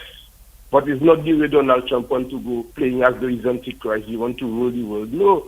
God, the time will come when Antichrist will come. And the way that Donald Trump going, if he don't repent and stop those nonsense he's doing, God will make him just like he did to Antichrist. So, thank you very much, caller. Yeah. Well, that's another religion aspect. Religious aspects of it, right? Yeah. But it's interesting because when you look at the whole situation with the wars within the Middle East, and you see what's happening in Palestine, especially with the Palestinians, you know, you are beginning to understand what is really happening there in terms of that war. Because when you look at it, the Americans don't want the war. When I'm looking at all the different reports, that war is not going down well with the American public. I'm seeing that. And there's midterm elections coming up. In November. So one has to be very careful because we are not seeing any of the polls indicating that the Republicans would be able to win in November because of the whole approach to that situation as it relates to that warmongering business. That's what I'm saying. It seems to be very, and if it's not handled properly, we are witnessing maybe the spread of that war in the Middle East. If the Straits of Hormuz is closed, oil can't move, then it means the price of oil will start to escalate. And you take it from my mouth because the Iranians already have stopped all ships from moving into their waters. Yeah, but they have to close the straits. Yeah, so it's so they've stopped all. So not far from now, less than 2 weeks, that we'll be hearing of the increases in various items and with oil products and shipping. Not just oil shipping, right. Just oil products. Yeah, and shipping. So the world is going to find itself even in a worse situation. Yeah, with shipping. With Venezuela, which is in close proximity to us, we did not feel it drastically. But we'll feel that one, eh? We felt the Russian-Ukraine war. We felt this one. But this one is going to be worse. Yeah, because it's going to disrupt all shipping. Yeah, it's going to disrupt all shipping in the Middle East, Asia, and Europe. So it's going to be a chain of things. And not only so oil, trade. We speak about on Friday. I was at that function of central government when they were showing us the abattoir and the works of the abattoir that will be done in the very near future. It's time that we look at food security in our parts. It's time that we eat what we grow, and to be able to understand that we can keep our monies within. Well, you don't have a choice. You certainly don't have a choice because basically agriculture is going to be one of the main backbone for our survival. Mm-hmm.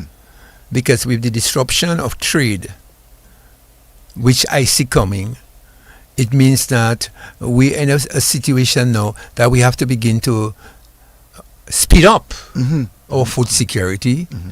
We have to speed up our geothermal energy. We have to speed up. Even look at our export bill, you know. We have to look at all those. Because really, when we see what's happening, if that situation is not addressed quickly. When I say export bill, I'm talking about things that we have sending to other countries in the region. We have to know how we are also sending them into the other parts of the region in terms of price. And you see, and the meeting in St. Kitts, yeah, alluded to that. Yes. That was a high port meeting which just concluded. Most time we talk about import bills, but we don't look at the issue of export because export itself has a very large revenue base. Should have a very large revenue base. Yeah, we have a call. You know, let's take it. The caller's gone, and so yeah. I think we have to. While we speak a lot about import bills, we have to take very serious note of our export bill itself, because there is expense that we would create in producing our own foods and having to sell to other parts of the world, other parts of the region. Mm-hmm. We hear that our produce or product are very high in terms of production. The cost of producing here is very high. Very high, yeah. And we're hoping that with the geothermal now coming into play, that it would help us to reduce now in that kind of expense. We don't have a choice and to make us very much more competitive. We don't have a choice. So we have to look at not just the import bill, we have to now look at the export bill, because to be competitive in the outside world, our prices must be competitive. We must be competitive. So we cannot find ourselves buying, in terms of our import bill, buying water outside there, and it is sold on our markets right for less money, and our water itself cannot get out there to be sold at a particular price. I was very, very happy. I don't know about you here, Cecil, when I saw Josephine Gabriel Oh, with yes. the $17.5 million water bottling plant that they have just commissioned. That's something. Oh, that's massive. That's a massive investment. You have the caller come back. Yes. Where's the caller? Yes, good evening, caller. Good evening, caller. Hey, Mr. Jones, sorry to call back, but you're going down a road I just enjoying. You're speaking about the world leaders, Cecil. Many of these men that rule the great powers of the world, some of these are the men that really come on a mission to govern a country. You know. These men come on a mission. And this is a mission that was planned for almost 50 years. The Monroe Doctrine, the white KKK. And these men are going to do nothing good for mankind, you know. It's not always about politics and power. Because if you look at inside of America, the people from where? Somalia. Right. That control a large amount of African people from Somalia who give Donald Trump a heavy support. And you know what the man is saying, Cecil? The man said when you look at the financial records, these people sending back something like 16 billion. That have nothing to do with politics. Taking off Kennedy name on a building, that have nothing to do with politics. The Very correct. have nothing to do with politics. That's correct. It's a mission. And you must follow your histories, Mr. Joseph. They tell you the mark of the beast will rise in a big nation with 7 heads. And this is no joke, you know. This is why I was telling you earlier on, you know, we black Caribbean people and leaders. This is what happened in St. Kitts just a few days ago. Our Caribbean leaders must take these things as jokes. Oh, yes. And sit and drink a champagne. Thank you Have a good night. thank you. I'm very happy that he was able to say that, especially when I heard the Prime Minister of Jamaica, you know, and to make us to believe that us in the Caribbean, it's not about political boundaries. I was very disappointed to hear that. The United States as one bloc, it's about political boundary. And so we have seen Africa itself falling apart because of the very political boundaries that they have. They cannot come to a conclusion whether they want 50 states to come together because they all have different political boundaries. I think economic power can be done. Well, now you easily. now you're going to have one boundary. And let me tell you why. Many years ago, when I was studying history at school, I first heard of the Monroe Doctrine. So my history teacher, Mr. Hubert Charles, and myself had a discussion about that. He was my West Indian history teacher. And I wanted to find out what that Monroe Doctrine was all about. And suddenly, in 2026, and that was right in the 1970s, when I heard about that. And the Monroe Doctrine have come about 1961, thereabout. Right, so I was hearing after the Fidel Castro invasion or overthrew of Batista in Cuba. Right, but let me just send your head spinning. When I heard about that, I said, "What? The United States is saying no. That is evoking the Monroe Doctrine. That the Caribbean is part of our territorial boundaries." We know that's not possible. No, but no. I mean, I know you'd breathe heavy. I know you'd be heavy. Let me just tell you again, and you breathe heavy. The United States has said that the Caribbean and Latin America is within her territorial boundaries. We can say the same thing about the United States then. If we come together as a force, and that's why I'm saying to the Jamaican Prime Minister that we should be one boundary. And if we are going to be one boundary, we should be able to come together and to tell the United States that you cannot want to take the Monroe Doctrine, which was actually aligned for the Cubans, which never happened. Mm-hmm. They tried also to have the Monroe Doctrine installed in Ukraine, the Ukraine war. I hear you. You know, but I admire Passad Because Passad, I know I admired her, and In what sense? I'll tell you why I admired her. She had the courage. I don't agree with her, but at least she had the courage to say and state her position. She stated her position among the Caribbean leaders. They all heard her, what she said. And I think what should have, well, the Caribbean leaders are not like that now, because you could sense and you know that she's anti-Cuba, so she was very tough on the Cuban government. But my take at it is. But did you hear? Why can't she? Did you hear? Hold on. Did you hear on Venezuela? I heard on Venezuela.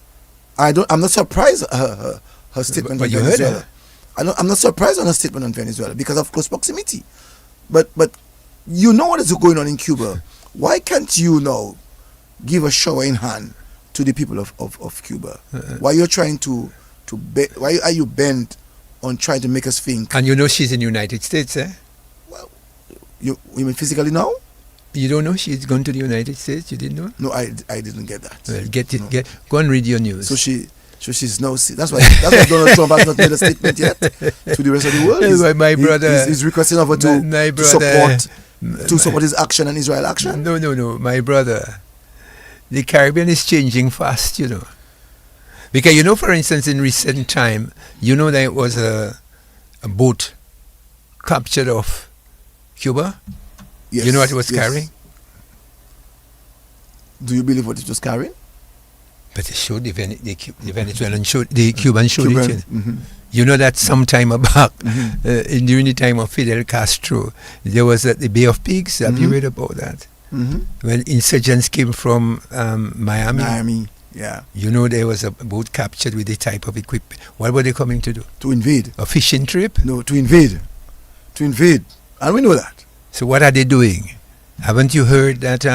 So you say that haven't you heard that's the same intention? Haven't you heard that of the bombing of the fisher boats? Don't you hear that there is an attempt for regime change in Cuba as well? Well, that's a big attempt that's been happening for a while. So I'm just fast tracking you as to what's happening around us. And I'm saying that in the Caribbean we need strong, eloquent, knowledgeable leaders that understand the Caribbean and the world politics. It's called geopolitics. And we do not have time. I'm saying that we do not have time where we are going to elect people because we like them. Because right now, as we speak, the world is not what it was 20 years ago. Thank you. We have to have a better understanding as to the geopolitics of the world. And so we should not be bought and should not be bought by any ideology or any government of the multinationals in reference to wanting them to support them on issues that are not right. Well, I am very glad you mentioned the word multinationals. Because when you look deep within the whole geopolitical theater, we are not experts, but we can see from discussions that we've been following on news that certain fellas who have invested their money wants return on the investment. And one of the returns they want on the investment is to be able to control the oil. And they spend a lot of money in campaigns. And now that they have a man or men within the sphere of influence, they want returns on the investment. So I am scared from what you're saying in reference to what we are seeing now. If the United States was able to go into a man's bedroom and get him, and now go into the space of another country and invade the country and kill the leader, a country that is 90 miles away from you, you're just saying to me it's just time? Is that what you're trying to tell me? Think about what you just told me. Good evening to you, caller. Good evening, caller. Cecil, I was telling a radio host one of those days, and it's a government radio program. I told him, for the time the Prime Minister have experience in politics. He have to broaden his experience.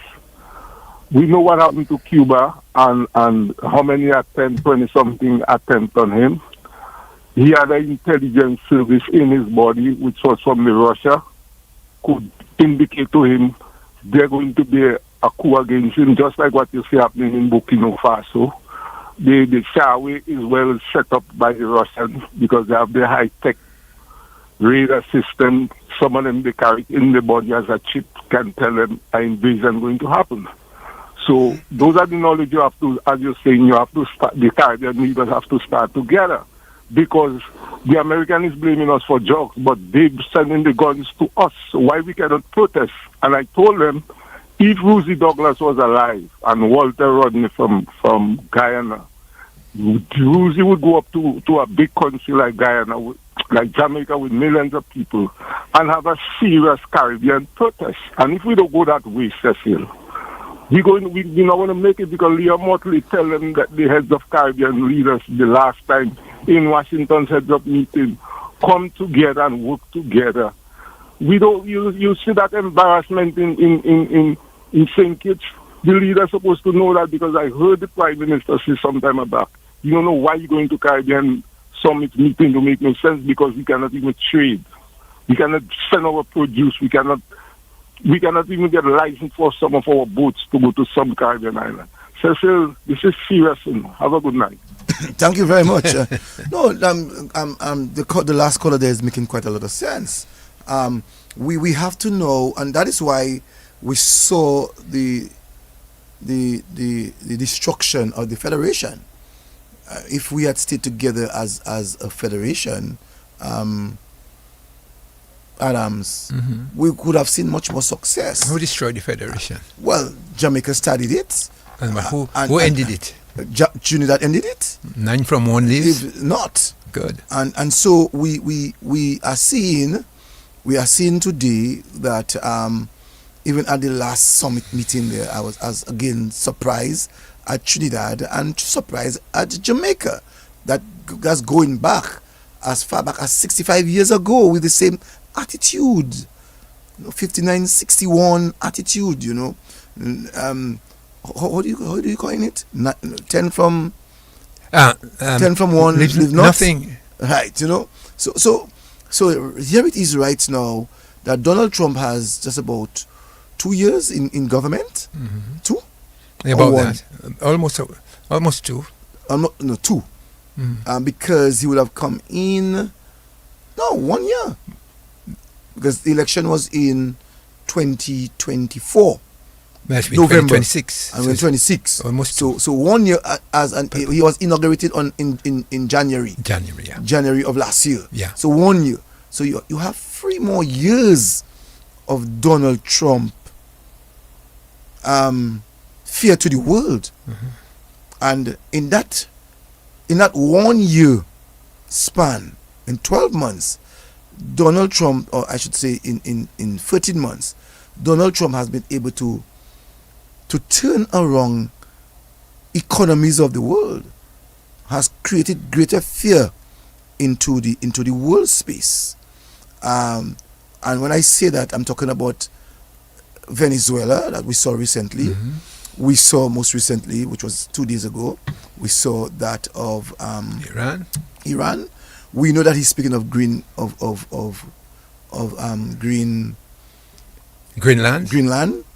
And most times we know when he spoke about Canada. Most time when Donald Trump talks about something, is because he knows where he's already going to do it, when he's going to do it, and where he's going to get what he's going to do. But Donald Trump himself promised that he was coming as the president of the United States, and he is the president of no war. Because I want to find out. No war. I want to find. Well, the very first 4 years, it was no war. No war. And he said that when he comes, the war that is going on in Ukraine, he would end it within 100 days. 100 days. It's beyond 100 days now. And we have not seen the results. We have realized that in his first stint, he tried to become friends of North Korea. We are not hearing him speaking a lot of that of North Korea. So my fear is that countries that are speaking anti the United States, or not necessarily the United States, but anti Donald Trump, will find themselves on the dirty end of the stick, on the bad end of the stick. Good evening to you, caller. You're live. Good evening, caller. To you, Mr. Joseph and Mr. Adams. How are you? You Nomnica? You Nomnica? Good evening. No. I swear I saw somebody like you last night in the park. Well, you find yourself on the dirty end of the stick. Yeah, go ahead, caller. No. You all are talking and I'm listening. I'm not too educated, but at the same time, are you all leaving out Antigua? Don't you see Antigua is trying to be some pleasing Donald Trump in certain things? What are they doing? What about the doctors in Cuba? They asking, they send him back from Antigua. Well, I do not know the internal politics of that aspect, so I do not want to talk about it. I know, yes, that he did. In terms of his speaking to his cabinet, I'm not so sure. Cecil, you see, it's like in our local term. Cecil, they are doing it, but they are not doing it. They are trying to do it diplomatically. They are doing it diplomatically, trying to please him in certain things. But they are just like us. They will ban me visas also. So I'm not seeing here they are coming in and here they are trying to. Anyhow, I'm listening. Mm-hmm. I'm getting educated by you and Mr. Adams. So I'm listening because as you say in a couple of weeks, but I say that in this month, the end of this month, we'll be feeling it in the Caribbean. We will be feeling the hard time in the Caribbean. Mm-hmm. Mm-hmm. So continue talking. Thank you. Teachers, I'm listening. Thank you. You know, according to the last caller there, I really do not know the internal politics. Of that of Antigua in reference to the nurses. Right. And so I do not want to venture into that on it, situation. as to the rationale for Gaston Brown determination, right, or reasoning. I don't have that fully at hand. Right. I never really studied it because I felt that issue is an internal issue that Gaston Brown and the Antigua Labour Party has to deal with. So I have not really dealt so much in it, so I can't really give much. Well, much we need to pay a lot of attention within the Caribbean space, with what we're seeing happening. We get the whole strive, and we can say it's oil. Oil has become the new order of business. If you have oil, it's almost like a curse to you. Let's go back to the telephone after we'll come back to that. Good evening to you, caller. Good evening to you, caller. Yeah, Mr. Joseph, dear fireman like to touch on them program there. Good evening to Mr. Brain again. Me tell you from Mr. Brain. Now, Mr. Brain is a teacher, and Mr. Joseph no history and whatsoever. Now, Mr. Brain, how are you really seeing God? How are you really seeing God? Let me ask a question. How are you really seeing God? First of all, I cannot see God. We can't see God. First of all, I cannot see God. First of all, I cannot see God.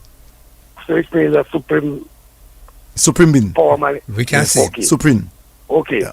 You think to yourself, the world we live in there right now, and the amount of things that are happening right now, you think God will really circulate the people instead of what happening among our lives today? You're asking for philosophy. And if I had to speak to you about philosophy, God dwelleth in you. God is in you. Philosophy. Because it's you. God is in you. Why I really say that I realized it have a thing they call in right, left. That means you know right, you do right, and you go left, you go going wrong. But we know looking like we're going left, right. Now, next question before I roll out again. Our laws we have there, them laws, most of it's just called 3/4 of our laws. That is our laws we create for ourselves. Or this is some law, some slave members or whatever given to us, and we have to work with it. No. We are within our rights to establish our own laws. So most times our constitution, when it was established, you would have seen a harmonious kind of ruling. But since then, we have seen a lot of changes. As you get modern, as you get different, as things are changing, you see parliamentarians go to parliament and make amendments of many laws, or inclusion of acts and make many laws. So I won't agree with you totally on that aspect. No, watch out, Mr. Joseph and Mr. Brent, see that well, right? See Venezuela, right? See the president of Venezuela, that America, even before that. They bought more many people as you know for drugs. I mean, never see nobody bought nobody's drug, but anyway, they kill many people. Now they go to Venezuela and they take the presidency, they haven't fought drugs and whatsoever. Now think of it, Venezuela has so much oil as they say. I wasn't there, never been to Venezuela. What people say that I think. I have a lot of friends of Venezuela. Venezuela is the leading crude oil. Venezuela is the leading crude oil in the world. Okay. Crude oil. Yeah. Because I know for a fact, Venezuela done a lot for us in that place they call in Dominica, Fireman says Rivernica. And I always say, me myself as a human being, know that in my country what they do for us. Any Venezuelan that's suffering one way or the other, once I can help them, so I say I know I give them my full help, full strength, full energy, because I know what they do for us. Now, when you watch that well, they say, well, the man are in drugs involved. As you say, they are the most oil. How they can have so much oil for the man to be in, based on what they say, to want to be involved in so much drugs as they say. Right now, when we think of it now, the whole Caribbean, even the one from Trinidad, I don't want to talk about her personally because she herself, which have blessed her, she's a special case. Now they take the brother, and in spite of everything, my God, I know you have so much prime ministers or leaders of the Caribbean never have a positive voice, on that. Just because it's America that do it. I will not agree with you, caller. I will not agree with you. That's not true. I will not agree with you. I will not agree with you. That's not true. We see the leaders of the region all give support to the Venezuelan government, and they did not agree to the kind of invasion that was made to extract the leader of Venezuela and his wife. But you have to Mr. also Joseph, yes, Mr. caller. Joseph, Yes, caller. something. Me tell something. You see me as a madman. I don't take drugs. I'm not crazy. As I tell you, I'm a You have said that over and over, and so we know that Thank you No, don't need to tell it to us again. Even in the last conference they had in St. Kitts, how much prime minister or any leader you talk about that Rasta? Because they had to deal with the issue of the Caribbean. Yeah. So you have the United Nations meetings, and that's where the greater body of people will be. All right. Amia Motley was the CARICOM leader when that happened, and she spoke for all Caribbean leaders. So we have to understand the issue that is before us. Mm-hmm. So as a Caribbean people, we were together giving support to Venezuela. So I want to make you be aware of that. So it's not a fair assessment. It's not a fair assessment to say to us, listeners and viewers, that the Caribbean leaders did not support. That's right. Mr. Joseph, I don't say like our Prime Minister, I know for a fact that I know his energy well and truly. But no any monk of Prime Minister, I wanted to see every one of them at least. No. San Lucia did. Even if on Facebook, even anywhere else, right? To come together as one voice and say that what happened in Venezuela, none of us agree for it. But I know they could never do the going already. But anyhow, before I go now, last point. Right? Yeah, that's well, Mr. Joseph, that's why I'm telling you again, we have a serious problem because I don't know, that's what I told you earlier on. If the laws that we have, if it's what they're giving to us, we have to follow, or we cannot think and analyze ourselves because, my Lord, we have a serious problem. Right? America, already, in America have a problem in the world right now. We in the Caribbean have a serious problem because all of us live in America as well. Right? No, what is happening there? That's why what happening here right now, what Uncle Chum doing? That's why we're telling you God, if God has to function among us. The guy calling for the God herself, they say that function among us. To give Uncle Trump a serious beating because I don't know, Trump needs to be out of service. Up and running, fireman running, that is all for now. Thank you. Bless. Yeah. Thank you. He must understand how geopolitics works, you know. Mm-hmm. America always talk about America first, you know. Mm-hmm. Mm-hmm. That's always what we have to understand. And if we have to go back to the 80s, yes. mid-80s in particular, when you had people like Siaga, you had Michael Manley. Siaga in Jamaica at the time.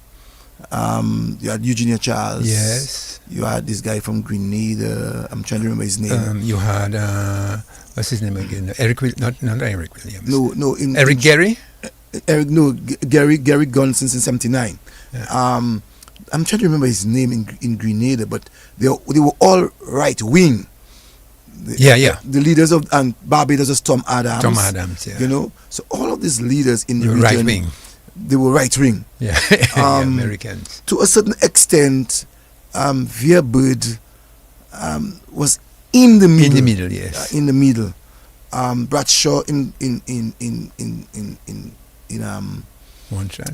St. Kitts was in the middle. Was somewhat in the middle. Yeah. The smaller countries you find them, besides Eugenia Charles, was in the middle. Right. So St. Lucia had, was it John Compton? John Compton. Yes, St. Lucia had John Compton. It was very much right wing. Yeah. You know, so these countries stood with the United States at the time.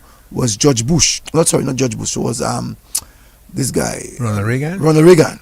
You know, and you could have seen the unity among themselves as leaders fighting that of well, the world was divided into two blocks. Yeah, the left and the right. The left and the right. Socialism. You had socialism. You had the USSR. Yes, Russia. Well, yes, you can say USSR, Russia. Russia under Reagan before the communism fell. Right. So Grenada in '85 would have been Maurice Bishop. So Maurice was very much revolutionary, right? Because he had just come in creating that revolution. Maurice was Maurice Bishop. Yes. Yes, man. Yeah. And then you saw in the region at the time the Caribbean creating that bloc as the vanguard for the United States against Cuba. Well, yes, against Cuba, against communism. That was the thinking. So because I'm going back in terms of Grenada. Grenada would have been Herbert Blaise. Good, you're Herbert right. Blaise, because I think Bishop, the invasion, the killing of Bishop was in 83, 84, thereabout, subject to correction. But I think it was Herbert Blaise. So all of these governments, St. Vincent too had a right-wing government. Milton Cato, was it? All of these governments all these countries had governments. They were aligned to the United States. Aligned to the United States. So they were the vanguard of the United States. The politics of the world was just two ideas: left and right. Socialism, some persons say communism, and capitalism. The countries of the region supported capitalism. That's right. And so you find that in terms of the Caribbean waters, because of the ideology, and that's why I take an offense of the Jamaican Prime Minister now, because of the ideology of each of those leaders, the Caribbean space was a space of peace. But right now, if we are having leaders, especially leaders who are supposed to have been our giant leaders in Trinidad, Jamaica, to a great extent Barbados, Guyana, and these countries are having different ideology, different understanding of geopolitics, we're going to find ourselves into a lot of misunderstanding when we go to those meetings. Those meetings may not come to their final conclusion because we're going to have so much discourse on issues that differ each other.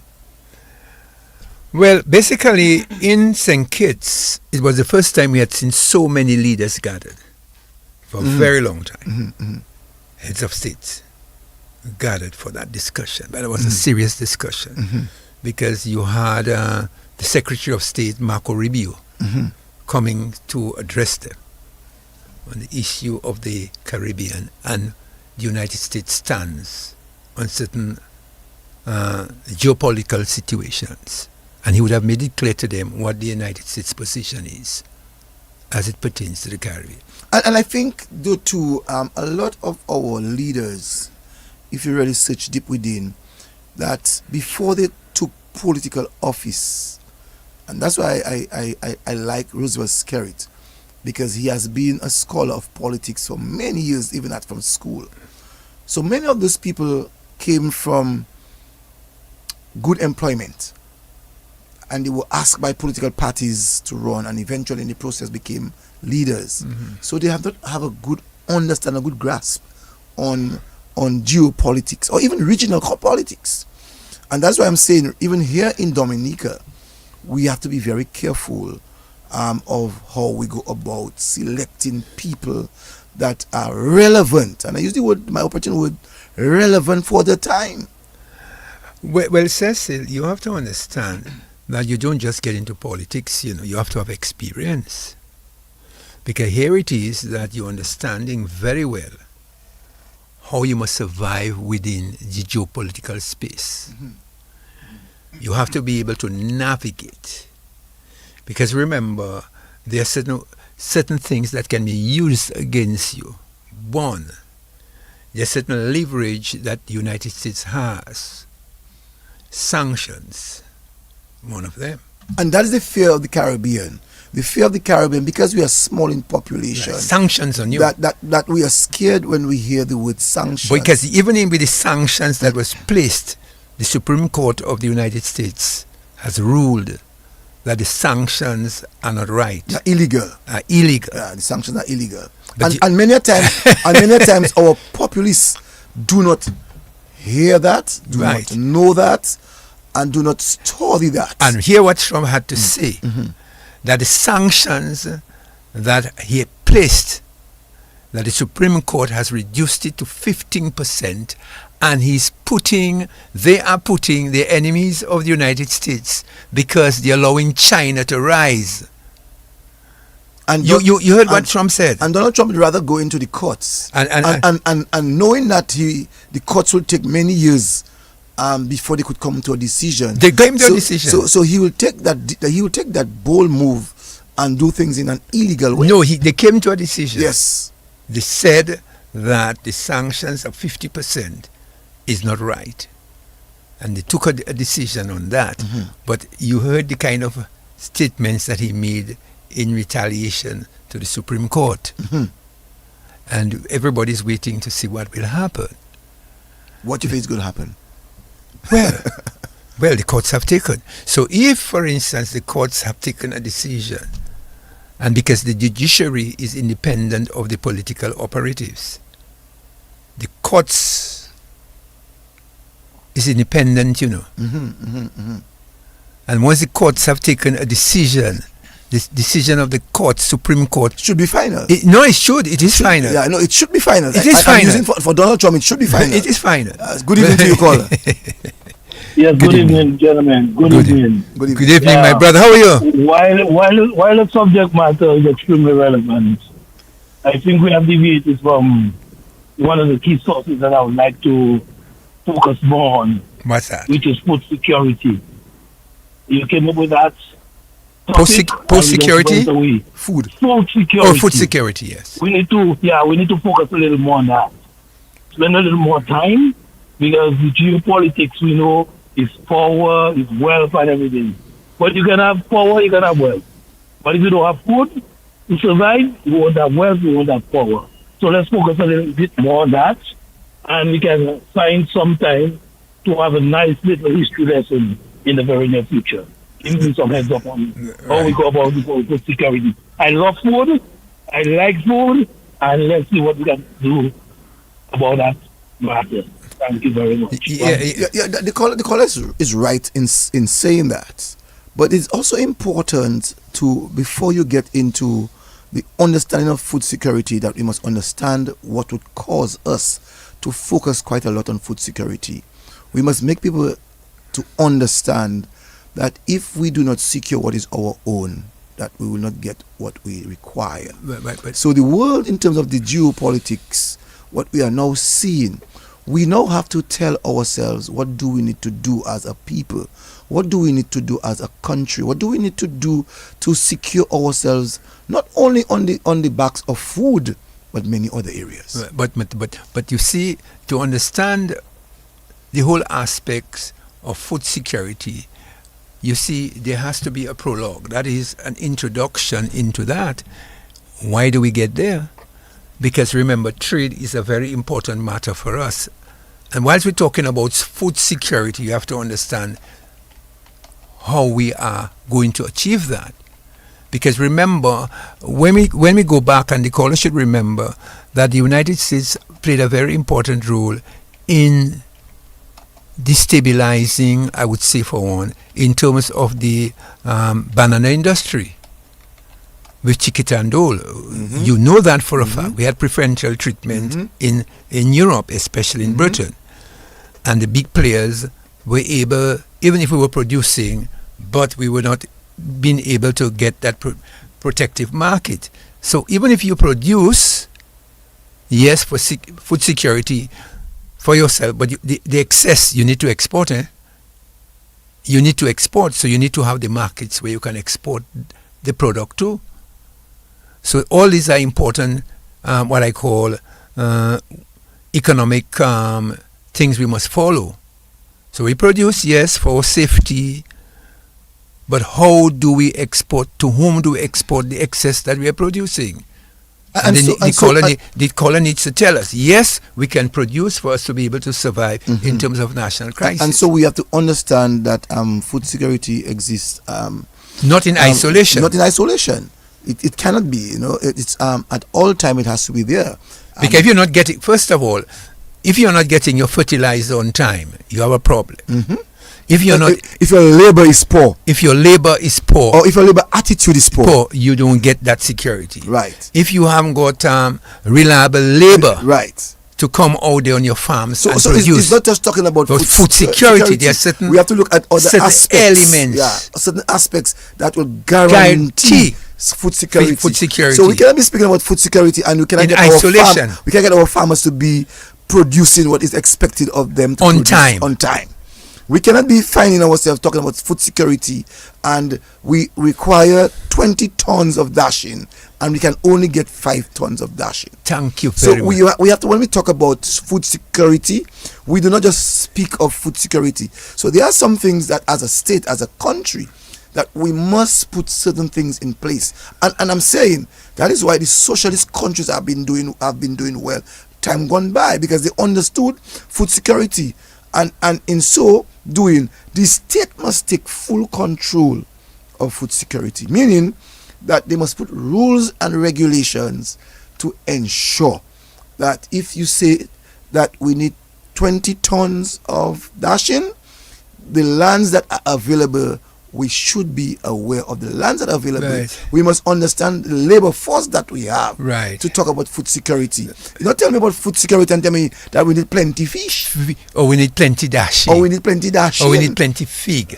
A lot of people have been using that big word in terms of how do we achieve food security.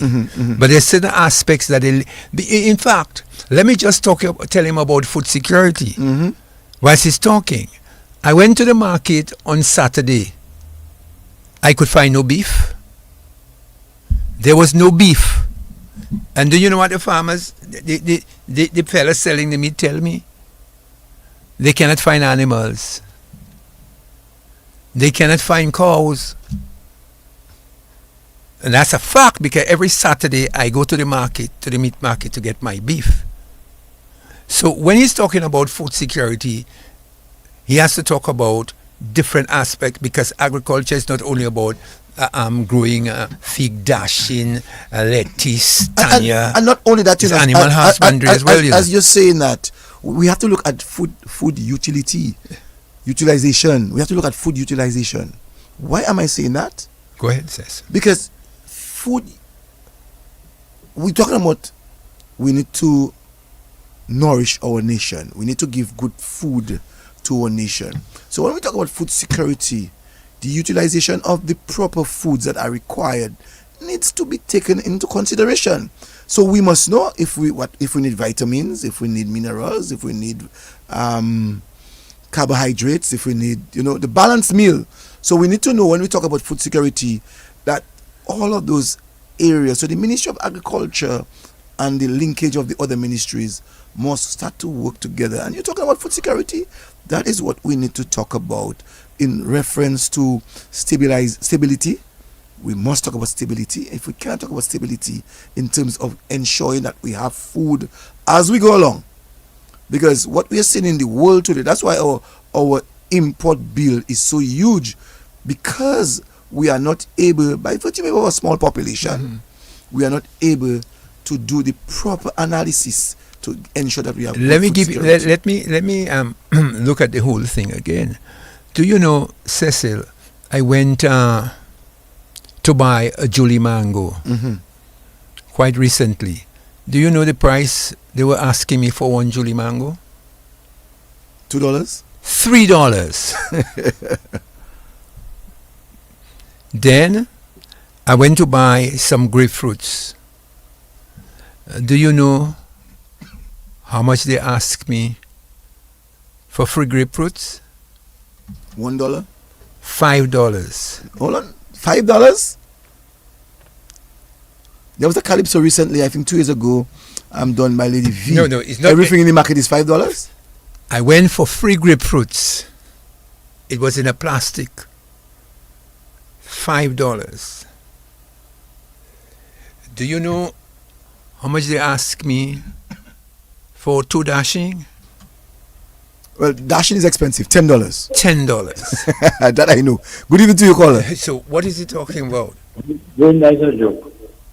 We got orange for $10 in the market. 3 grafted one.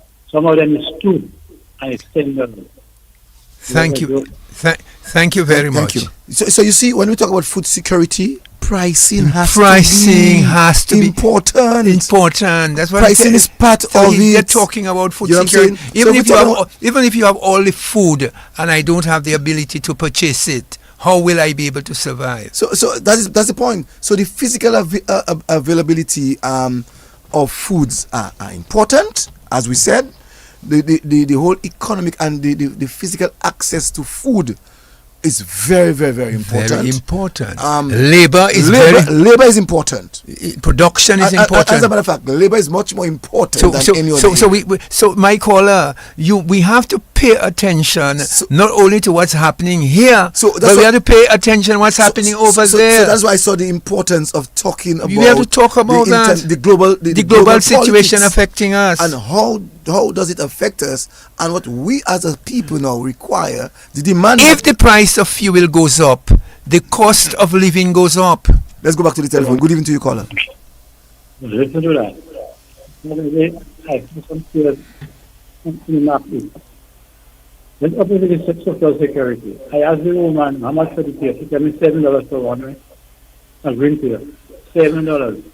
And the other one for $6. Mm-hmm. But that's what the money have got no value again.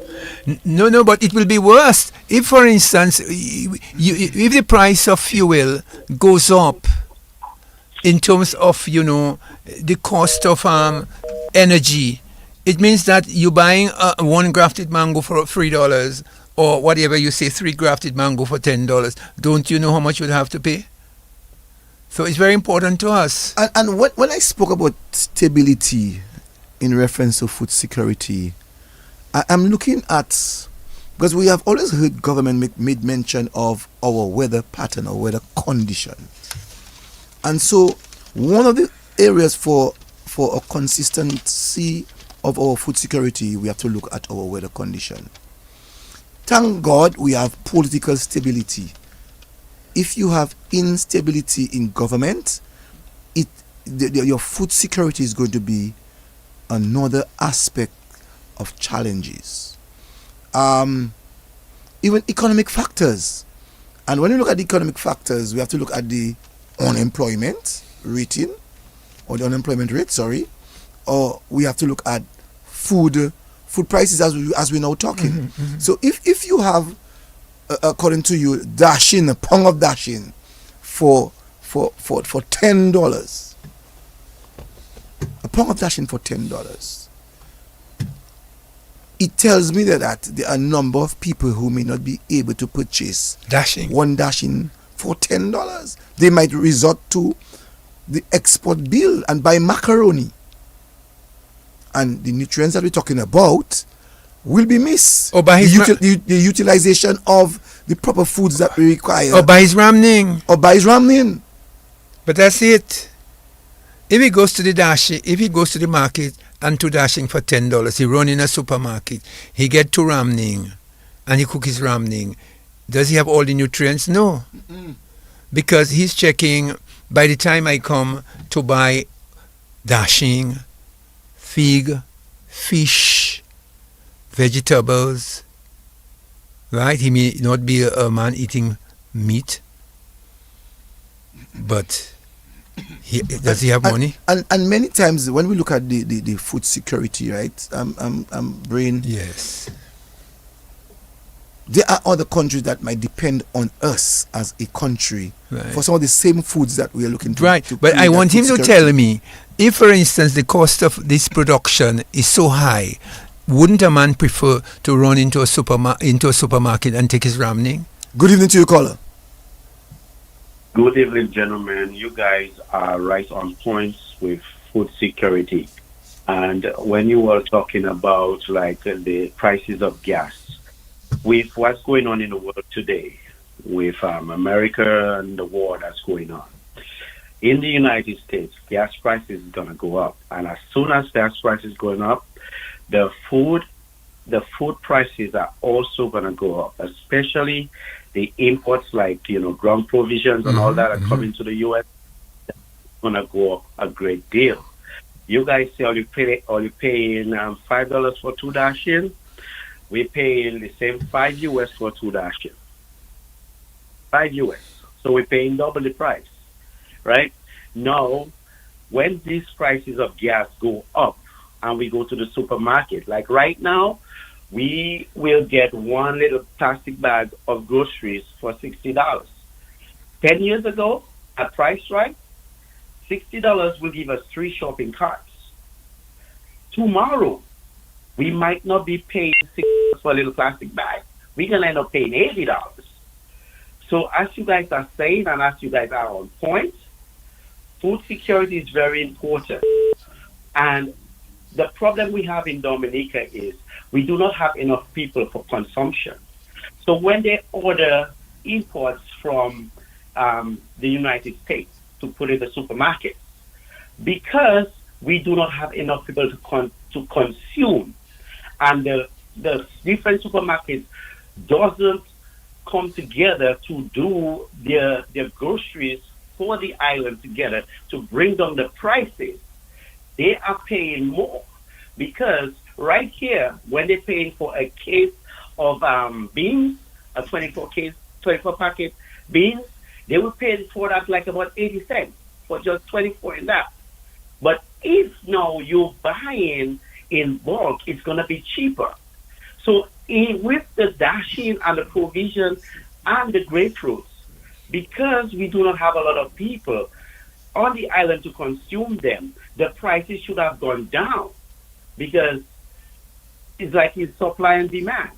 If you guys follow what I'm saying. Go ahead. So if we have plenty people, then the prices should go up, because there is not enough to feed everybody. So you got to raise the prices. But with the less people that's on the island, those stuff that we have in the market, it should have been cheaper now, because it's just going to lead to spoilage. But some of the people, I think some of the vendors are just overzealous and they have too much pride to drop their prices. Anyway, gentlemen, thanks for taking my call. Thank you very much. Thank you. And when we cannot not stop talking about food security, because we are going to see, and every day in Dominica, we can see the value of food security, because we spoke earlier on of Dominica and its weather pattern, its weather condition every year. But it's not only its weather condition. We have been looking at the issue of farm labor. Many of the farmers don't have a labor. And so quite recently, we've been hearing the Minister of Agriculture talking about the importation of labor onto the island. Because a lot of the farmers have aged, and a lot of the farms are being taken over by Haitians. That's a fact. So you're talking about that we now have to look at improving our supply chain. That's where I'm heading. Where I'm heading. It's economics. Yeah. Because the cost of production is going to force the price of the commodity, because you don't have persons to consume what you're producing. Right? So the farmer is not going to bring his dashing to the market, and he cannot sell it. So you have to be able to, yes, you want to drop the prices because you're not selling, but there are other factors that govern it. right? What is the cost of the fertilizer that you're bringing for your dashing? What's the cost of the pesticides that you're using? Because remember, you can either go what is known as using insecticide, or you can do organic farming. And organic farming is more expensive. So these are some of the issues we are faced with when we're talking about food security. So it's not only just speaking about food security. And when we talk about food security, we're not just talking about dashing and feed and those things. We have to look at also at animals. Yeah, animals. We can't find animals. I just mentioned that this Saturday, the men tell me, Mr. Adams, can you tell them that we don't have any animals? Before we used to import cows from Montserrat. So I think some time ago the government did import goats.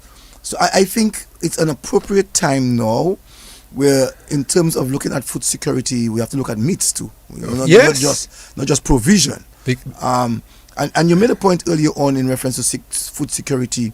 If the price on the market is too expensive, we're going to still find our import bills very high. Very high. So someone is going to take the choice of buying a ramen for 75 cents in a shop, right, versus buying one dashing for $10 that will only make two lunches for them. Do you know how much for a pound of goat? $12? A pound of goat? I don't know. I don't eat meat, so I wouldn't know. $20 for a pound of goat. I went to the market there and I asked for a pound of goat. $20. So when you're talking about, so if you don't have the money to buy goat, or you like your goat meat, you're a vegetarian. But some people like their goat. You have to pass that goat straight, So when people are talking about food security, you have to understand what the prices are when you get to the market to purchase those items. Let's go back to the telephone. Good evening to you, caller. Yes, guys, I am happy that I brought back or introduced the topic of food security. I'm at work, so I don't have much time. Okay, go ahead. This is what I'm talking about, the realization and the education. Just what you guys are talking about, that is what I want to put in the mindset of our people. There's a typical example. Everything that happens in the world will affect every neighbor. I mean, every country. What Donald Trump does will affect every country. But people, my people have the understanding that things are only expensive in Dominica. It's going to impact everyone. So it's the inevitable, will face itself sooner or later. It's in our eyes. So we need to start educating and get the people to understand when we speak about food security, the measures, the actions, the implementation, or what we need to do in order to secure and sustain our little natural resource, Dominica. That is just all. And the conversation we're having now, that is what I want you guys to remain on and educate the people. Thank you very much. Thank you very much. Thank you. Because he actually is evoking us. Another thing that I would like to see in the whole issue of food security, because what this discussion has caused me to do now is to try to open my mind, because I'm hearing quite a lot of food security, and I too have done my own reading and research on the issue of food security. I would also like to see that we advocate for policies and to create regulations that would do reform to ensure that we safeguard food security. When you're talking about regulations and policies, you need to establish and not only say it but monitor in terms of the cost of certain items within supermarkets and markets. People exploiting prices, what we call price gouging, people just raising prices, and people don't have regulations in terms of what the prices are for selling the commodity. And that's another big issue. But we must also compliment central government because they have understood the value of food security and so have given farmers that opportunity to purchase land at $1. I think $1 for an acre. I think. Am I right? Well, I know that certain policies are in place to assist farmers in terms of, or young farmers to be able to... For agricultural land. To be able to purchase agricultural lands. I know that certain farmers have been given certain incentives to enable them to do their production. Mm-hmm. I know certain farmers have been given permission to import labor to assist them with their farms. So I know that certain items have been brought in terms of citrus, certain seedlings to help the farmers, especially those doing the. And I heard the minister talk about the free seas. Because I believe, Brain, that if we create those policies and the regulations that will help to reform the food security policies, I think what it would do, it would really help in the integration of the domestic market. Because we have to protect the domestic market in a sense that we do not go to the market and see the cost of the marketable goods, so expensive that it prevents us from purchasing. Right. So some policies must be put in place to regulate the prices. But let me put another one. Another one I want to hear about. I don't know if I'm behind time, but maybe you can assist me in terms of the abattoir. Mm-hmm. What is happening to that abattoir in terms of getting meat, chicken, those kind of things that it was meant to have? Where are we with that abattoir business? The abattoir, we went on Friday.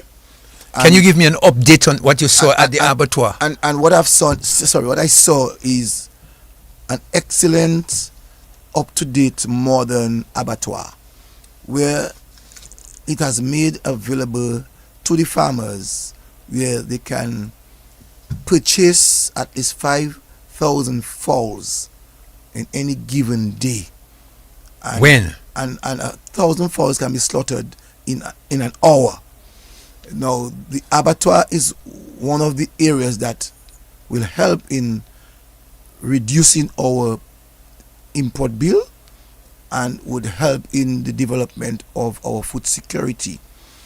But my concern with the abattoir is that we may not have sufficient farmers who would maybe be involved in the rearing of birds. So I am asking on central governments. Sometimes we ask a lot of that of central government, but I'm asking of central government if they too can get into the business, and also asking the private sector to get into the business of supplying birds to the abattoir, so we can maintain that 5,000 birds a day, where they can slaughter 1,000 birds in a given day. I'm going to put a challenge to you. Mm-hmm.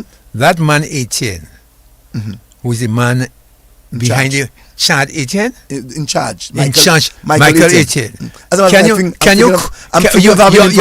You have to have that Michael I'm going to have him Etienne next week. fella I want to have him next week. Yeah. To come and tell us, because they tried to hide behind their glass case, to tell us what is happening to the abattoir as it relates to the birds, as it relates to the pigs, as it relates to the public need to know. I think based on what they said on Friday, that they have already given some concession in the banks to the farmers, and they have met with a number of farmers who would be able to supply the needs for the birds to the abattoir. But for me, it's about sustainability. But that's what I'm talking about. That's what's important. I don't want to because sustainability is not today and next week we don't have. And next month we may have. You have. No, we look at sustainability in a constant motion. Reliability. So it what it does, those persons who are customers buying their beef and their pork and their chicken meat from the supermarkets will now have the opportunity now to get their local, like we see with eggs. I mean, eggs is amazing in the sense that Dominica, and when I said that on Friday, I see some persons raise their eyebrow, meaning that they're not even aware that Dominica does not import eggs. we don't import eggs, which is good. And so why are we not importing? Do we because have sufficient? Because we have sufficient.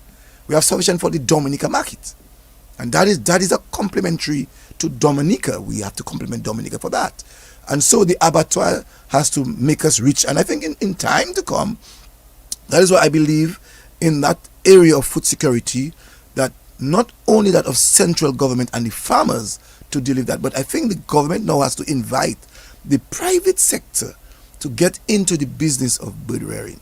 And I can guarantee you that if we set up a cooperative, businesses set up a cooperative, you can see that by virtue of the fact that government is already giving lands or selling lands of their own to farmers for $1 an acre, it is possible.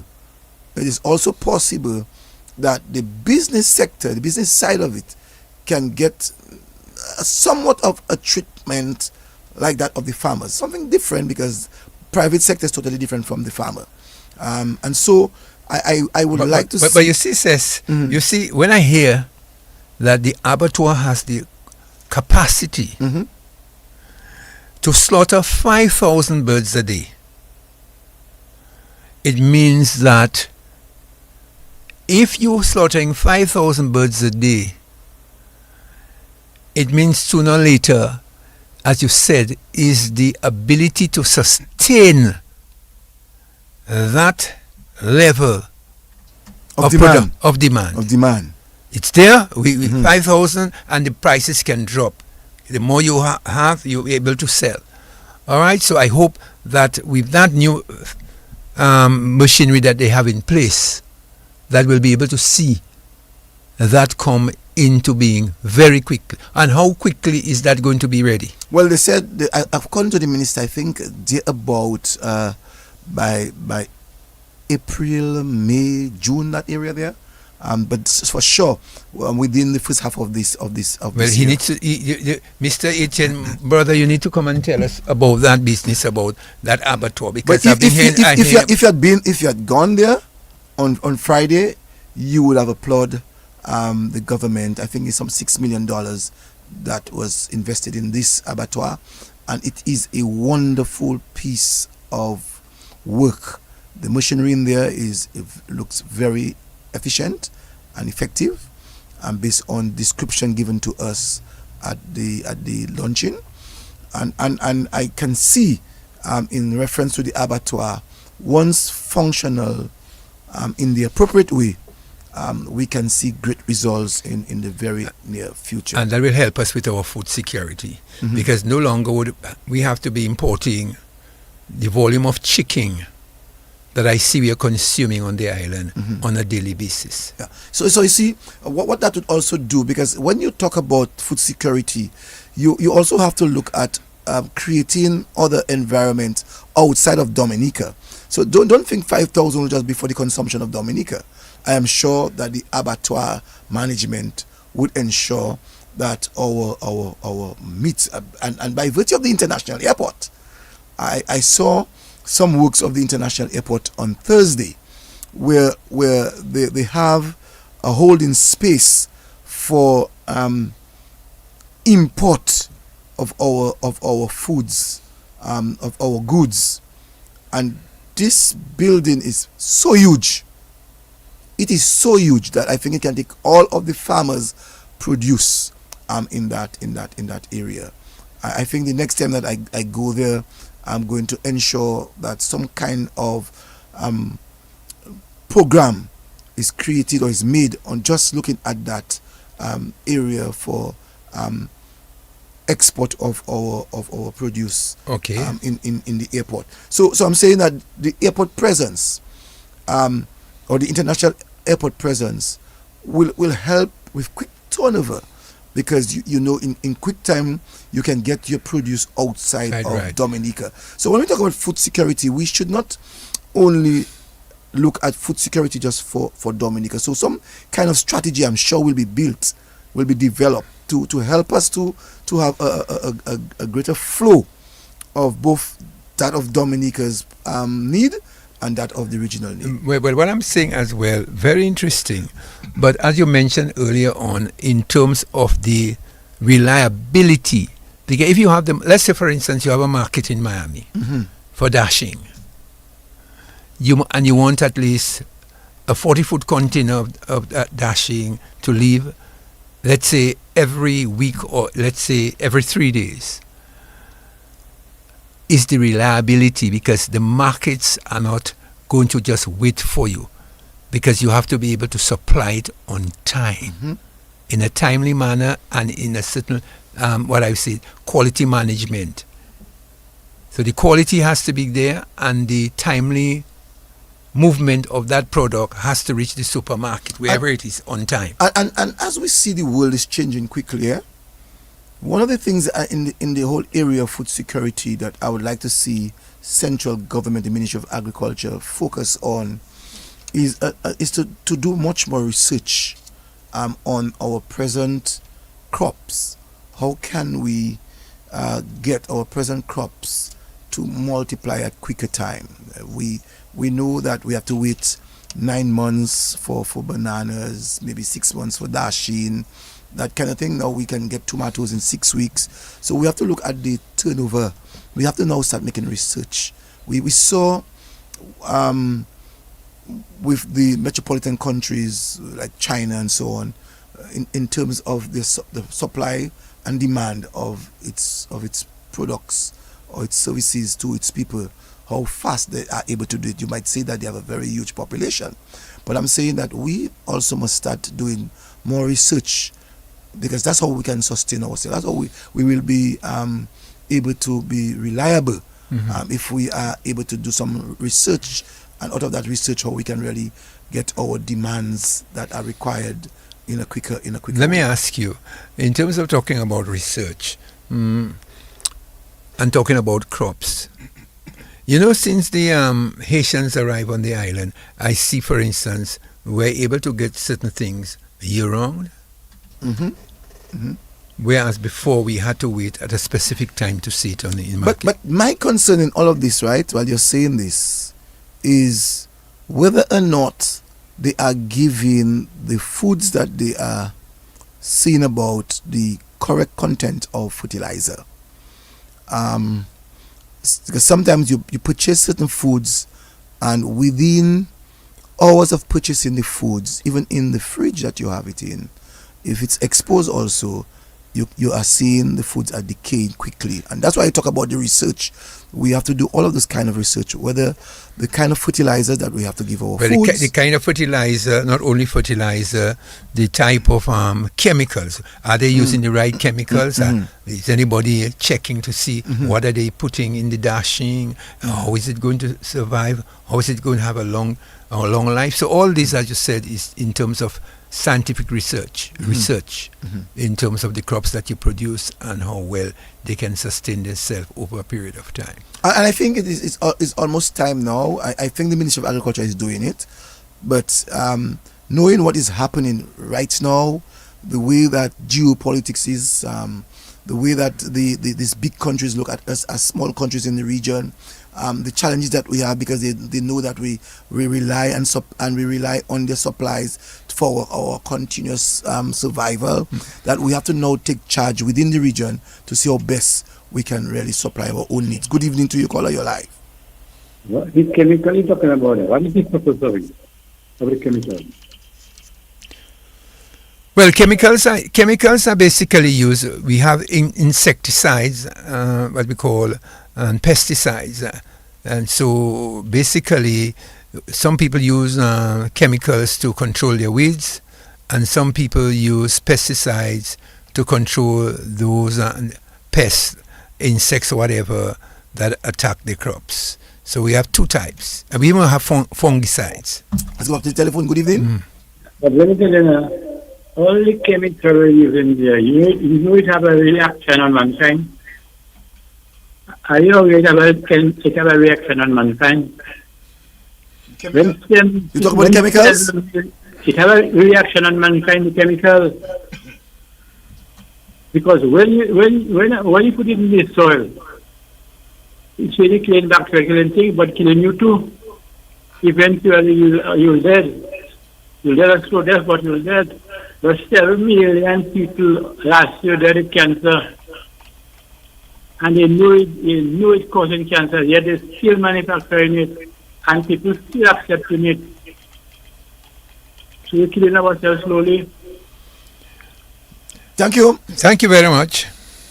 Yes. Yeah, well, I guess he is alluding to the, because I saw some news reports about the chemicals that was being used to control, I think, was, how you call that thing on the bananas? Leaf spot. Leaf spot.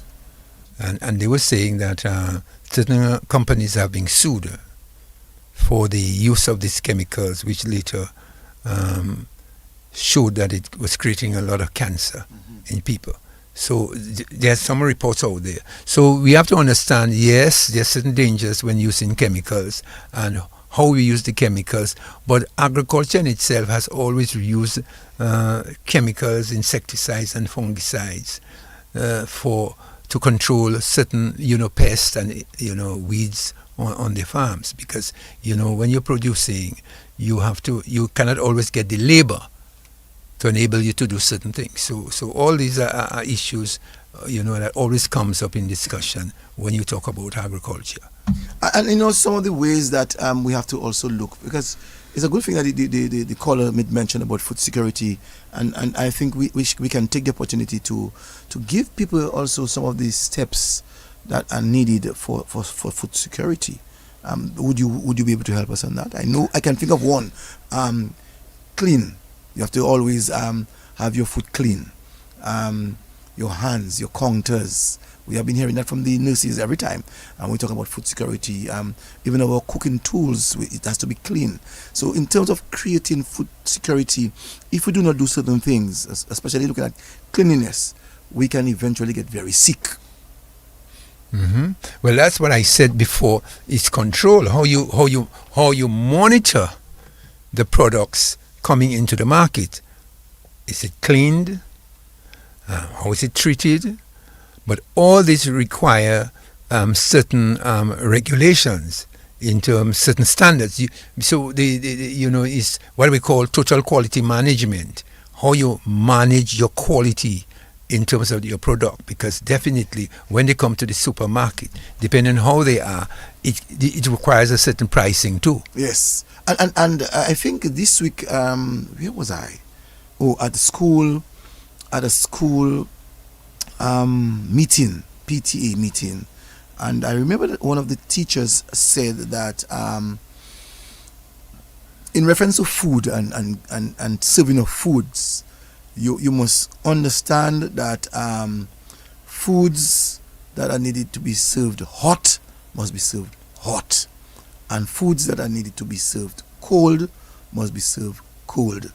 That is very, very, very important. So in all of this food security that we're talking about, there are a few things that we still have to take. They may sound somewhat childish to tell someone you have to wash your hands, you have to ensure your counter is clean, you have to ensure that you in COVID period they told us that you have to wash your hands for about 20 seconds, but these things are very critical. Well, Cecil, is all the hygienic principles that we have to put into account, because if your food is not properly washed or your hand is not washed, you can transmit certain bacteria into the body. So all these, if your foods are not properly cooked, that's another issue. So all these are issues that will be discussed, at different levels.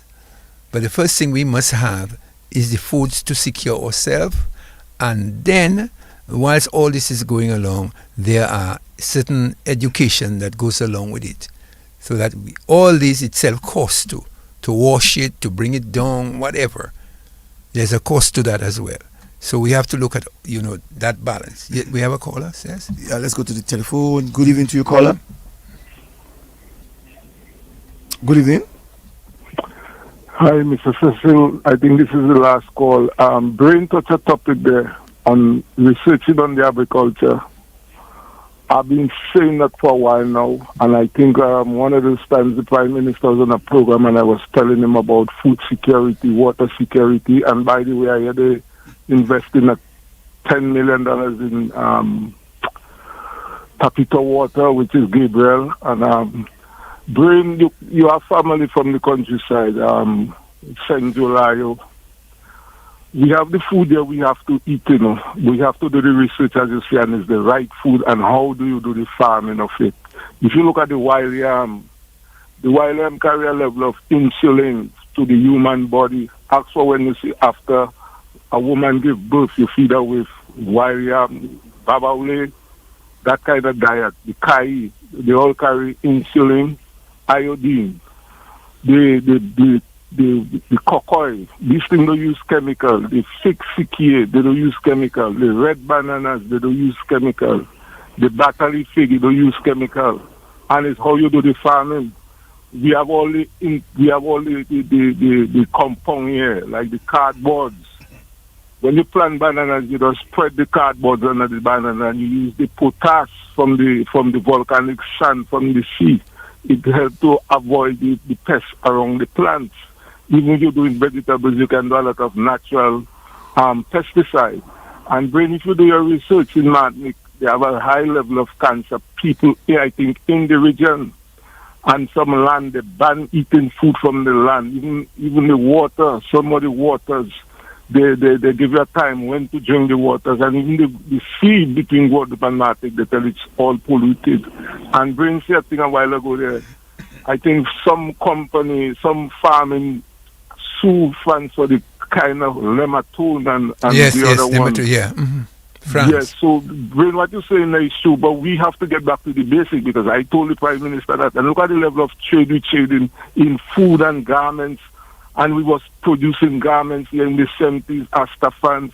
I think this guy had Gregor had a garments in the 70s.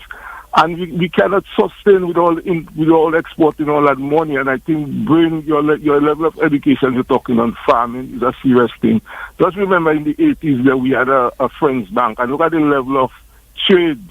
These hucksters from Guadeloupe was trading, like Juppy from Canefield, Tony, Beatrice.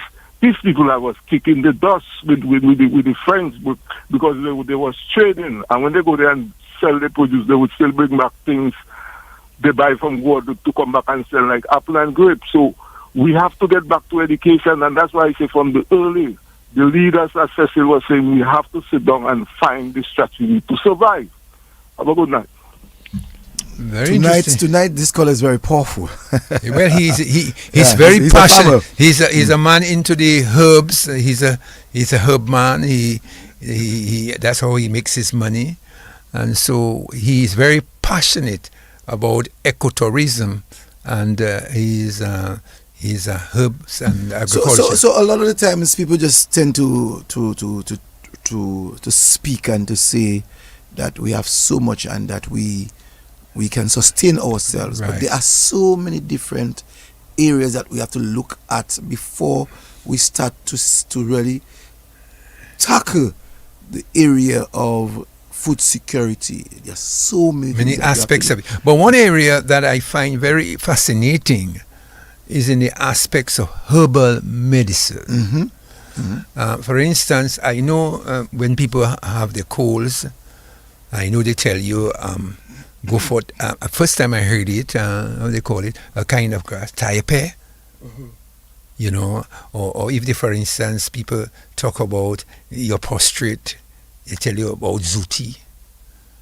You know, so a lot of those herbs, they tend to work. But they tend to work. But how you use them. I am saying that we have to know the usage. How we use it. How do we use it? Right. That's important. That's very important. So we cannot just tell someone 3 leaves of whatever. A particular whatever, right, and it will help.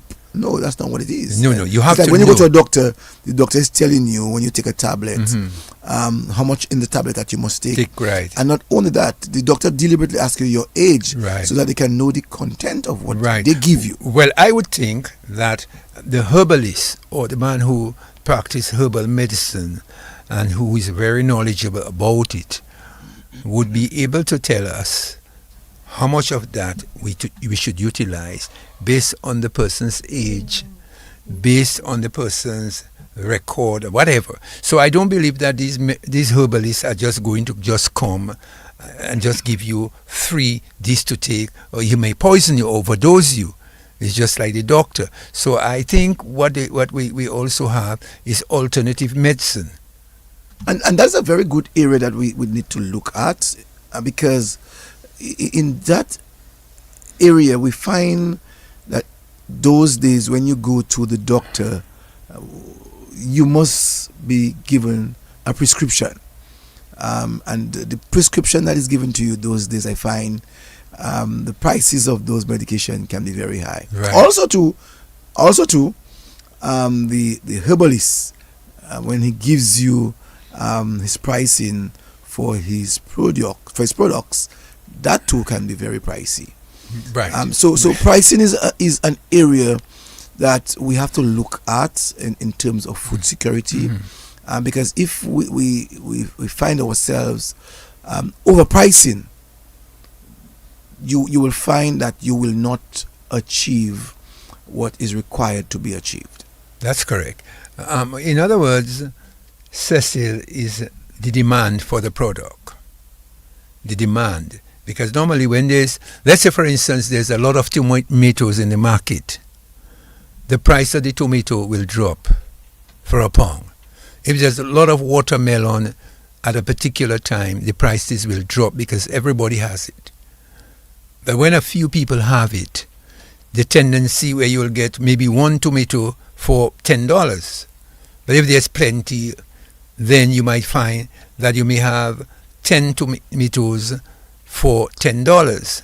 So in other words, when there's plenty on the market, the prices tend to drop.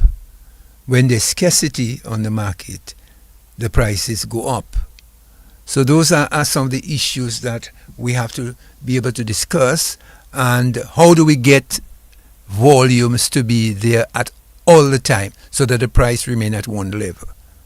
That's a very important. So when you're talking about pricing, these are some of the factors we have to consider in terms of the security of foods. And I'm sure that we are just talking off our heads. Well, we're not off our heads. We're not policy makers. But that's what we're talking logic. That's what I find when I go to the market. No, I'm not saying we're talking logic. Yes, but we're talking off our heads. Off our heads. We are not the experts. The experts. But I will tell you, Cecil, I'm only speaking based on when I go to the market, what I observe from a day-to-day basis when I go to shop on a Saturday or on a Friday in the market. When there's plenty, they'll tell me, well, Miss Adams, you can have that. If I have about 5 carrots for $5, and when you have plenty carrots, I can get more. Someone said on Facebook that is why a comprehensive strategic plan, agriculture and the related disciplines is required. Without this, we will do things in a disorganized fashion. Do you believe that? Yes, we'll do things in a disorganized manner if we don't plan. All that comes to planning, and for instance, your Bureau of Standard, your DEXIA, your agricultural departments, all these play an integral part in terms of what's happening. And people need to know that, and that's that kind of discussion that we're having tonight. I'm sure that the politicians themselves are having that discussion with their constituents, but we are doing it on a scale where we can really entice people to have a greater understanding, because many times the politicians articulate those issues, but because they are politicians, people tend not to take them seriously. Well, let me say we are provoking thought, because the politician is a man there so that he can bring out let's say the Minister of Agriculture puts out his policy, he puts out his plan. But remember, his foot soldiers, his extension officer, those people who are on the field must be the one to execute the policy. He can speak as much as he wants. But you said something then, and every time people talk about those things, it entices me to say something more. I am of the view that those monitoring officers, those people who are supposed to be on the field to ensure that things are done correctly, they are paid to get people to do it correctly. It should and it must be done. It must be done, Cecil. You're given a job, you're being paid a salary, and you must bring results. Because too many of the times we are hearing the politicians as the forefront person talking about those issues, and we are getting situations where people are of the belief, why is always the politicians? Even sometimes when you hear the public officers, they tend to tell you, oh, I do not want to speak because the system doesn't provide me to speak, or I have to go through my supervisor. But if you are giving the correct information, and I would really like to find out from the PSCs, if a person of the ministry or whatever is giving relevant information, if that person will be penalized. The point is, information is what is required for people to make proper decisions. Right. And you cannot tell me that you are in Portsmouth on a Sunday afternoon and you meet a group of people who want to know about food security, that you have to tell me that I have to wait on Monday, Tuesday, when I get to the office, I have to talk to my supervisor to find out if I can speak and on what issue must I speak. But Cecil, the thing about it, when you are a public officer, you're being paid to do a job, and therefore your task is to get it done. And if people are not doing it, then you have to make them understand what time it is. Yeah, because you are being paid to do a job, and you must ensure that the public gets the work. Now the politician as well needs to ensure that he does what he has to do. In other words, it's not one person doing it, In other words, a chain is only as strong as the weakest link. Think about it. You have a chain and you have a weak link. What happens to the chain when two people pulling on either side? So in the statement I made earlier on, it's first of all surrounds discipline. So if you are in a particular ministry with a particular authority, I want us to underline that, with a particular authority, right? You know what has to be said to the farmer. You cannot tell me that in your discipline, your area of discipline, that you have to wait for the minister to tell you to talk, or you have to wait for the PS to tell you to speak, or to wait for the whoever to allow you to speak. Why am I paying you? Let me ask you. One of the things that I learned in management and supervision, the ministry is you. Mm-hmm. You are the ministry. You represent the ministry. Mm-hmm. In whatever position you hold, you represent the ministry. Because you see, it's twofold, right? You see, there are times, because I'm a manager too. Yes. And I would expect discipline in my institution. Right. So if someone is going to speak on a matter, as form of information, Mr. Manager, I will be. I shouldn't say to you, what are you going to speak about, especially if you're going to speak about the issues of relevance. What would be different is if you go out there and you say certain things that are contrary to what you know that is correct. All right? Contrary to what you believe that has to happen. I remembered once a police officer was in a particular community making statements, pronouncements, that was, the statements that he made were above him. He would not have known what was happening above, but he made statements that were not accurate. Then within the police force, that person should be called in to find out why would you have gone to, because permission was granted, but why would you have gone out to make certain statements that are not accurate? Right. Well, management, and when you talk about food security and you talk about communication, is a backward and forward linkage in terms of the communication. In other words, when you are a manager, you must work with people. Mm-hmm. People must work with you. And because it's very important that you dialogue with them, that they don't just hear things from somebody. They must know what's taking place within the organization. Let's take a call quickly. Good evening. Yeah. When last you saw Jack Spanier? I haven't seen one in decades. You see what I mean? The same chemical again. When last you saw a mole cricket, what do you call it, Betlapian? When last you saw one? I haven't seen one in decades. But it's like telling you the same thing. So if they destroy the animals, tell them to test, what will they come up? Who else are using it? Mm-hmm. Mm-hmm. You see what I mean? Right. Yeah. The dangerous part of the chemicals. I like that point that the caller made. When last did you see a Jack Spaniard? We used to see that very often. No, The Jack Spaniard was the female, was the male, Mm-hmm. the male bee. Well, I just know it had a different shape. I just know it as a jep. Yeah, we just had a different shape. And when you see that jep it sting you, it give you a wicked sting. especially it was under the your body must go flee. it was under the eve of the of your ceiling, or maybe on a guava tree. Mm-hmm. I got stung, or mango tree. Mm-hmm. I got stung many times when I went to pick guavas.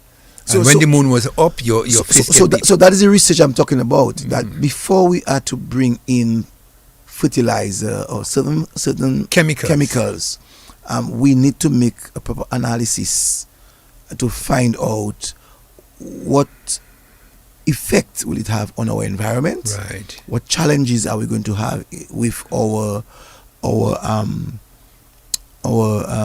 animals, right, and other insects. right. We need to find that out. We cannot just decide that, okay, because a metropolitan say to us that you need a particular fertilizer to help in the growth of your provision or your product, that you will purchase. Before you purchase, I think there are scientific surveys that can prove otherwise, because there are many countries that are sending certain fertilizers to the seeds countries, and that they don't use in their territory. In their own country. In fact, before the caller comes in, do you know a lot of the chemicals that was used to destroy marijuana plantation did affect certain types of war crops and our animals, which the Americans were using to destroy the marijuana, and spraying it out from planes, that it had an adverse effect on some of our animal life? If you do the research, you'll find that out. Let's go to the telephone quickly. Good evening. Good evening, caller. Good evening. Good evening to you, caller. Hi, Cecil. Good evening. Hi, Brian. Hi, how are you? Very good, thank you. Very good discussion. And I want to add to what this brother said about the chemicals causing, illnesses. And I'm thinking, when I was growing up, my mom used to go to the garden and plant. And before the advent of these chemicals, I don't think we had all these cancer cases. And we have to also realize that the insects have to eat as well. I follow a lady in Thailand, and she plants, she grows everything. Everything she grows, she sells, she eats. And she doesn't use any insecticide or pesticide on her produce, on her whatever she's planting. So we have to be so very careful, We want the best leaves and all of that, but then these things, we are consuming them, and we are taking these things inside our bodies. So what is going to happen? It's going to affect us, So I just want to, add to what he was saying, and I think he made a very good point. Anyway, continue all the information that you all are passing out, and we are learning. It's a community, so let's continue to listen and to give our views and ideas. Have a good night. Thank you very much. Because you see, Brain, we all remember growing up, we had what was called organic plants and organic fruits, and we would have realized that most of us didn't have any fridge, and our foods would have lasted, or fruits would have lasted longer. So organic farming was something that was encouraged, and we use quite a lot of cow dung or goat manure for the foods that we planted, especially our lettuce, our tomatoes, and these things. Right now, we're using a lot of these other chemicals. Is it because we don't have sufficient cows, or is it because we don't have sufficient goats or fowls? No. That's why we are not using the fertilizers of these animals. No, says. It's all because of the introduction of two types of farming. One is called using our organic manure, and one is called using pesticides. Is in terms of production, how quickly we can produce. Because remember, you take your Gramaxone and you start spraying around your grass, you're dashing. You get a drum of put Gramaxone in it and you spray. Now, in the old days, that's quicker for you. But when you have to pay a farmer to go weed your grass, you know how long he have to take to weed that grass around your dashing? So it was all a question of cost of production. But when you look at the cost of production, what has it done to our overall society and the issue of food security? Because we can almost say that in the 70s, 60s, 70s, to a certain extent 80s, that we had better food security. We would have seen in our soil a lot of worms. Even in the cow dung, would have seen the vete.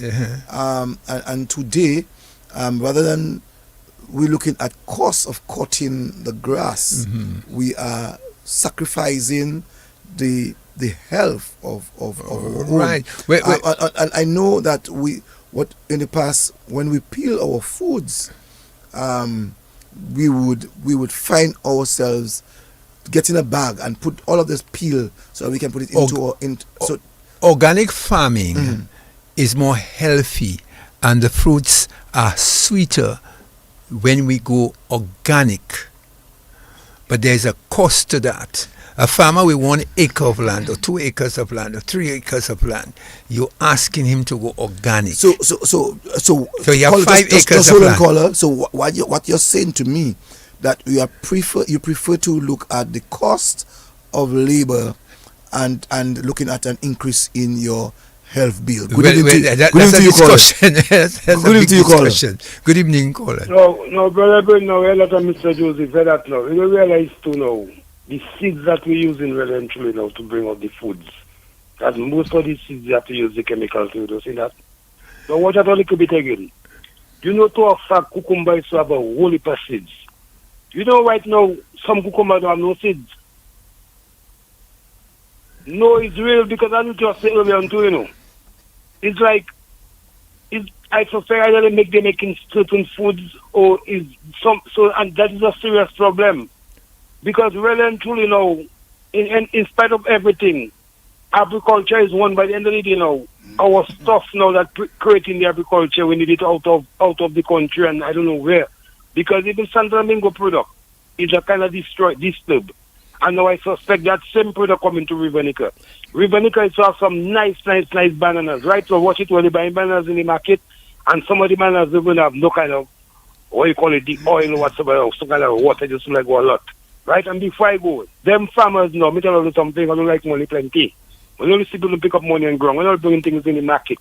Bring the thing properly in a sense that don't throw along the banana on the ground and sell it how much money, and before I made them buy the banana and put it to right.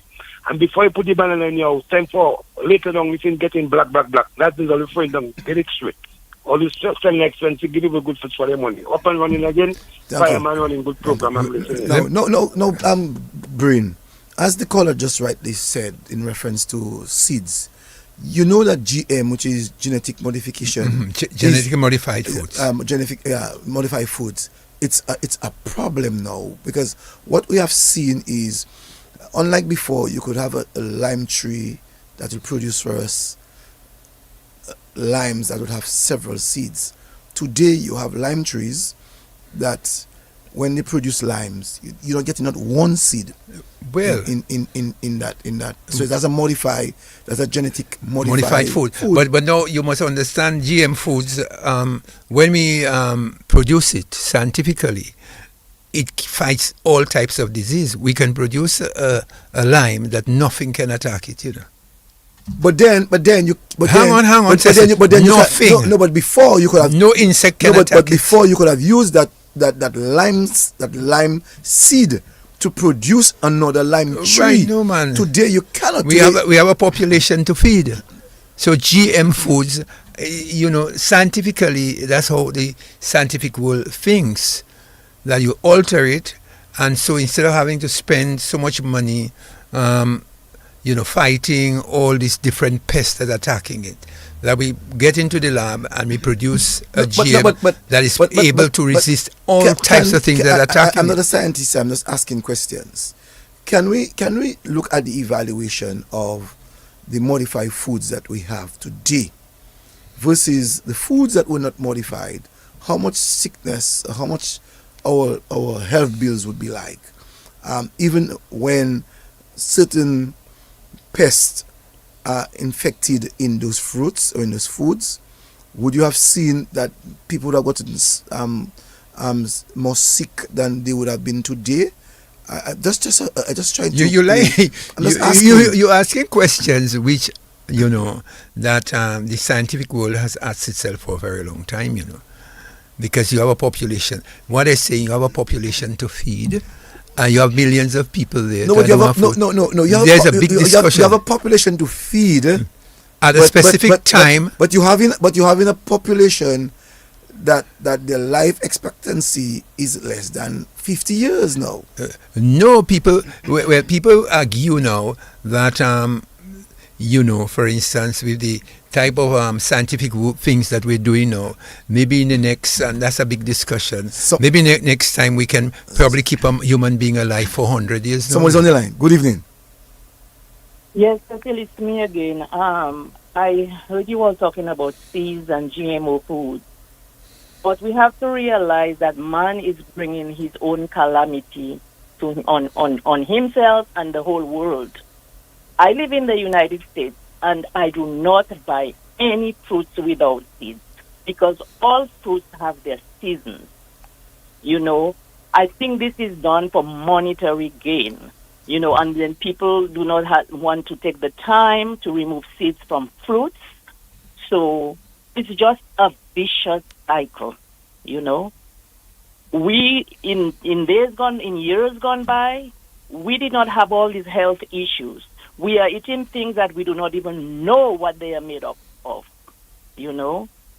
So you probably need to have a continuation of this topic tonight, because we need to get the accurate people to come to help us have a better understanding. Right, but let me throw something at you. That's it, caller? That's it. Yes, thank you. Yes. There's another thing before you go. Let's take a caller. Let's take the caller. Good evening to you, caller. Yes. You see, different children have been born in Indonesia. Children born in deformed children because of the whole chemical. We don't live in 100 years again like before, As we take in this chemical, it's so the age group going to drop down until it do not. The chemical killing everything, mankind, pest, everything. And we still saying it's because of this and that, we will have the nation to suffer, so you must use it. So you must kill yourself. And when you know better. Right. Thank you. Right. Well, let me send something at him again. For instance, if you are producing fruits and you want your fruits to last for a very long time, you use certain preservatives, So how you expect an apple to see red like that for so many days? What do you think is happening to it? It's treated. But it is treated at whose cost? At whose cost? The human cost. The farmer, the man producing in his field wants to make money, you know. So there is a question about whether you're prepared to pay for, because organic fruits will definitely be more expensive than those you can preserve over a longer period of time. So you're talking, it's the same thing I'm talking about. You're talking about cost. Are you prepared to pay the cost for organic food? Good evening to you, caller. There is no justification where wrong is concerned. Wrong is wrong. So anytime you think that will kill people, there is no justification saying no, that and that. Is wrong. You have to stop it. It's simple as that. And you have to protest that it has to stop. Otherwise, boy, you see, Cecil. That is why they always tell you. Sorry, I'm Brain. Go ahead. All of these discussions are important when we speak of food security, because in the whole issue of food security, we have to look at the expectancy of man, life expectancy. We have to look at the health bill of not just the home, but that of central government, because if you're having a growing population that is getting sick earlier than expected. Right. Most times you expect people to get sick at the age of retirement, getting into old age, most times. But now you're seeing people with certain conditions that you expect them to have had that condition when they're 70, 75. Right. So it means that it is creating for central government and its drug department much more monies to spend in ensuring that its population remains healthy. Yes, the population remains healthy, but at the same time you must understand how man thinks as well. When you read a lot of books and the discussions around that, life expectancy, and it's very controversial, people are saying that if you live long, 80, 90 years, and you're still going to be depending on social security at 80, 90, 100 years. As far as they're concerned, in certain discussions they're having around the world, you become a burden to society, you know, in terms of social security and the cost. So that is why So think about what I just told you. That is it why, sounds mad, eh? No, that is why from very early, from the home to the school, maybe to the church to a certain extent, because when I went to church, it taught us that we have to now teach people finance management. Thank you very much. And if we are not taught how to do finance management, thank you very much, and how to balance it, we are going to find ourselves into critical problems. Thank you. So many times we blame the system, and I tell people when we create slavery, economic slavery. Yeah, economic slavery. Thank you very much. That is where we find our problems. That's where we find our problem in determining when we need to retire, how do we retire, and what do we have when we retire, and what do we do, when we retire. So many people say to you that I cannot afford this and I cannot afford that. But even at our early age, we find ourselves spending more lavishly, right?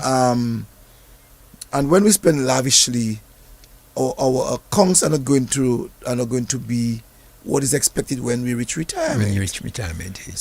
So we what we do, we have a car. Our wife has a car. Our children have a car. So 5 of us in the house. We have 5 cars. And the probability we may have between 3 to 5 cars. 5 TVs. Each room has a television. Each child has a mobile phone. 7,000. I was surprised. Each child has a tablet. No, hold on. I was surprised to learn that an iPhone Max, I think it's called. Yeah, much for it. 7,000 EC in the dollars. In the hands of whom? Of children, young people. Yeah. And I'm told by the providers that when these phones arrive on their doorsteps, that it does not take a month to finish, no matter how much they're purchased. And so you have what is called pre-purchase. Okay. So which means you have to make an order before, and they order for you.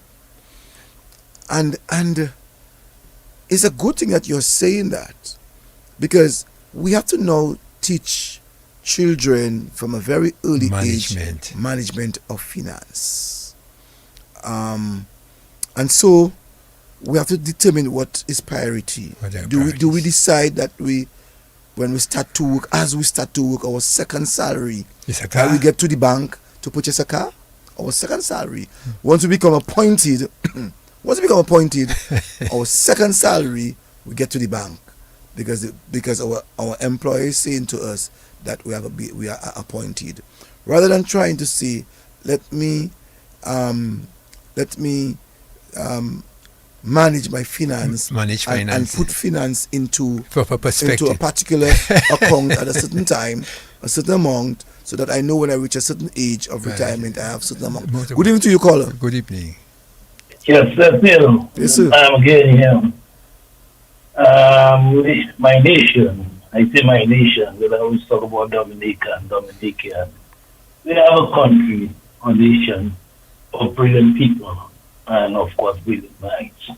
And I know when I raise that topic with discussion, it will provoke healthy vibes from the people. And I want to applaud you. I don't want you to take all the benefits for what I'm about to say, but I always want to say that DBS is the number one station. And it feeds the nation with proper information and creates that foundation for learning. And it's under your stewardship, these things have been happening. But in general, it goes for the entire staff. Thank you. Food security is important.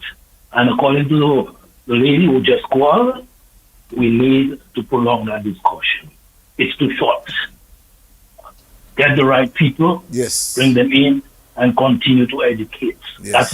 That is my whole system. Focus on educating. Yes. Thank you very much. Thank you. Good work. Yeah, thank God you. bless. Yeah, Bye. Yeah. And that is a good thing. I think the Lakou program will continue. But I think at least once in a given month, we need to focus on the issue of the fast tracking of our country's development, or where we are as a country. When we look at the Lakou, we are looking at where we were and what we have strived to be. And I think now is an appropriate time, as I said, that we can now look into discussion at least once in a given month. Time. We can have 3 Lakou program and 1 in a given time to discuss the issue of country development, like we are now doing tonight, food security. Right. Good evening to you, caller. Good evening. A very good evening to Brother Cecil and Brother Green. Good evening. That's Teacher Lufa. Cecil. Good evening. Thank you. Thank you, Teacher Lufa. How are you? You hit a nerve, you and brain. You hit a nerve a while ago when you said people who just start working at an early age as they leave school. Cecil, I think we have to go back to, in your days, in your time, Cecil and Mr. Adams, we used to have this saving unit at school. Because you see why I say that? It is still present, eh? Still present, yes. Since school still have it. Let me tell you what I know. Because I was in Roosevelt School for a very long time. Let me tell you that. Nowadays, when it comes to the beginning of the school year, parents have problems in getting money to go and buy textbooks and so on. Before, you used to have a saving unit. You used to save from, let's say, from what grade to what grade. When you reach grade 6 or grade 7, the amount of money you would get permission from your parents, they would come with the money and go and buy your school supplies. Right now, I'll tell you the word I want to use. We are too dependable. That's the word. And I'll use a second one. We are too entitled. All right, okay, all right. But I'm saying now, the parents listen to me. Give on the principles, start the children at a very small age so they learn to save. Just like you said, Cecil, your second check, you go and buy a car. You're not thinking about a house for you to live. Thank you very much. Thank you very much, Mr. Lufa. Right. One of the things that I like about the Lakou, The main goals and objectives and the whole mission of the Lakou, as far as I know it, is to provoke thought. And once you can stimulate thought in education, you get people to think. And the Lakou is meant to look at the past and to create awareness in terms of critical thinking. So when a discussion on food security comes up, it's not only to give all the answers, but people have to provoke thought so that people who listens to the program can begin to take a greater insight in what has to be done to protect the country against the possibility of starvation. That is, they will begin to think in terms of those who have a backyard will start having their little backyard garden. Those persons who used to use their little bush medicine that never killed you, with your simequatois, your peppermint, whatever you drank, you'll begin to examine it, because it's not only depending on things coming from overseas. You have to be thinking of things that you can produce locally. Because I know, for instance, when I visit certain people, I notice that they have a backyard garden. You know, your little lettuce, your little tomatoes. And that was a common practice. That was a common practice. In many families in the past. Yeah, everybody had a little backyard garden. Everybody. Mm-hmm. Since you had a little yard, you planted something. Yes, at the back of your we yard. used to get these smoke herring boxes, if you remember. Right, and tires. And old tires, and put black dirts. Right. And get your compost.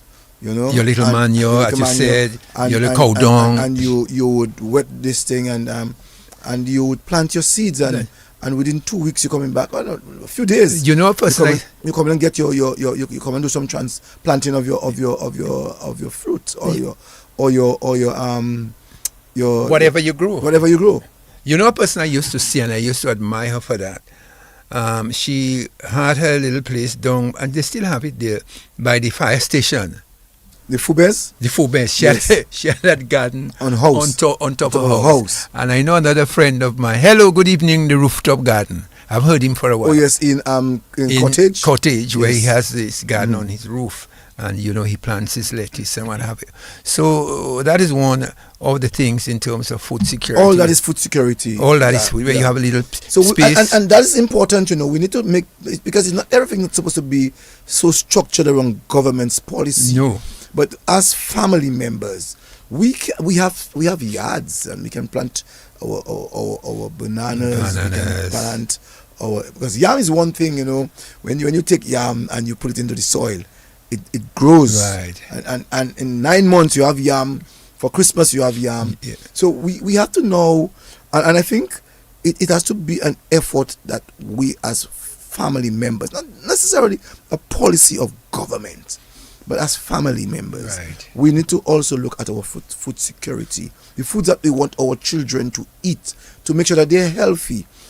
We find that too many times that our children say they want to eat chicken and fries, and we're not taking into account how much oil that child is taking, how much of that cholesterol that the child is getting to block that child's heart and to obesity. And we talk about obesity, and yet still we are not able to deal with the matter, because we're eating badly. And I think that it is more than time that when I grew up, when I grew up, my mother tell me, when she give me something, supale ukidomi boy. I remember I wasn't a lover of lettuce. So, but I used to love, up to this present day, I still love it a lot, codfish. So what she used to do, she used to cut the codfish small, and she used to chop up the lettuce small, and mix it with the codfish. Olasa, you can try your best to try to take out the lettuce. You'll still have your vegetable, and you're forced to eat it. You know what I'm saying? Carrot was nothing that we loved, but you know what? You ate it. You had to eat it, because when they tell you that's for your eyes. Yeah, to keep your eye. You want to see light. And I won't say that they to threaten you to say that you'll get blind. They say, but that is for your eyes. If you want to see properly, you have to eat carrot. To keep your eyes. So you eat a little piece of carrot and you're good to go. So there used to be ways and means that they used to get us to eat those things. Yes. When I look around me, no offense, and I look at our ladies. Don't tell me that they're obese. I said, when I look around and I look at our ladies, I love them dearly. But quite a number of them are obese. I saw them during the carnival. And you know why? The type of foods that they eat. Because these foods that you eat gets into your system. And not only that, you know, I sometimes see people prepare food. Why would you prepare for me rice and macaroni together? I want someone to tell me, why would you prepare rice and macaroni together for me? Well, because you love it. No, even if it's either you give me rice or you give me macaroni. Right, because you love it. Many of the people, for instance, don't want to cook anything again. But but we must understand. You're growing up in a world now where people are getting into fast foods. But we must understand that these fast foods are taking more time to break down. So macaroni and rice, if it's artificial rice, well, when I say artificial rice, the rice that is a byproduct of other products. Mm-hmm. When you eat rice that is not natural, it's not from the garden. When you eat macaroni, which is always made processed food, that's what I'm looking for. Processed food. Whenever you eat processed foods, it takes longer to digest. So, for instance, bread. But that's bread is something that a lot of I love it, but I had to cut it out. I had to cut some of it. Yeah. But when you eat a piece of bread, it takes more than 12 hours to break. To break down. And so a lot of times we're not observing, but when we eat bread, it's true. Our stomach, the yeast in it, the yeast. Our stomach becomes big, and getting to the toilet, you know, it's harder for you to, what do we call it, for excretion. It's harder to excrete the product that you're supposed to let off from your body. The bad product you're supposed to let off from your body. Toxins, man. You know, so I'm thinking that it's education. I'm thinking that we have to start educating, telling our people, and that is the cause of we getting sick. The education. One of the reasons for getting sick is because it's the food you eat. We do not excrete enough. The foods that we eat. So you find that I'm guilty. Some people telling you that I've not been to the toilet for 4 days. Right. How is that possible? The constipate, man. How that is possible that you have not been to the toilet for 4 days? Yeah, you constipate. Constipate? I mean, you cannot excrete. That is a sign of getting sick. You're sick already. Oh, you're sick already. You're constipated. If you have to go to the toilet every 4 or 5 days, you're constipated. You're badly constipated. You will eventually visit the doctor. You're constipated. And I think these are the things that we have to start telling people when we eat those products. What we eat. Those produce foods. Those produce foods are not healthy for us. And you know what you do? You are what you eat. You're a product of what you eat. I was a believer of a particular drink. And I used to drink that every day. And my staff used to say, Mr. Joseph, boy, that is too much of that. Too much sugar and too much of this and too much of that. Yeah, glucose. You know, and you know what? Poison. Sugar and salt are two I stopped, and every time about your stomach getting in, and I feel more energized. And it's important that we educate and tell people. Good evening to you, caller. I'm again. Cecil, I have a little concern with what you just said about Lakou program. That we should have it 3 times and have something away from the Lakou. The name of the program is Lakou. And everything that's been discussed tonight aligns itself with the name Lakou. We hear about Vete, we hear about Jack Spanier, we hear about lettuce on the rooftop. Everything. That's the Lakou. Okay. There is no need to say we're going to have that. Okay. That's the program, brother. Thank you. Keep it going. Thank you. Yeah. All right. Thank you very much. I wanted to use a word here in terms of the Lakou. You're constipated But you know, one of the things that I find very interesting, in the old days, when you're properly constipated, you get a douche. Yes. You know what's the douche? Sene. Well, not the sene. There was something that your mother always had. A douche pan, man. Oh, I've heard. It goes that's, up your. That's a long time. It goes up your. It goes up your anus. And when that and you goes get up, your hot water. Within minutes, seconds. Within minutes, you're flushed out. Everything Anyway, is flushed, and you have to go to the toilet very often. Good evening to you.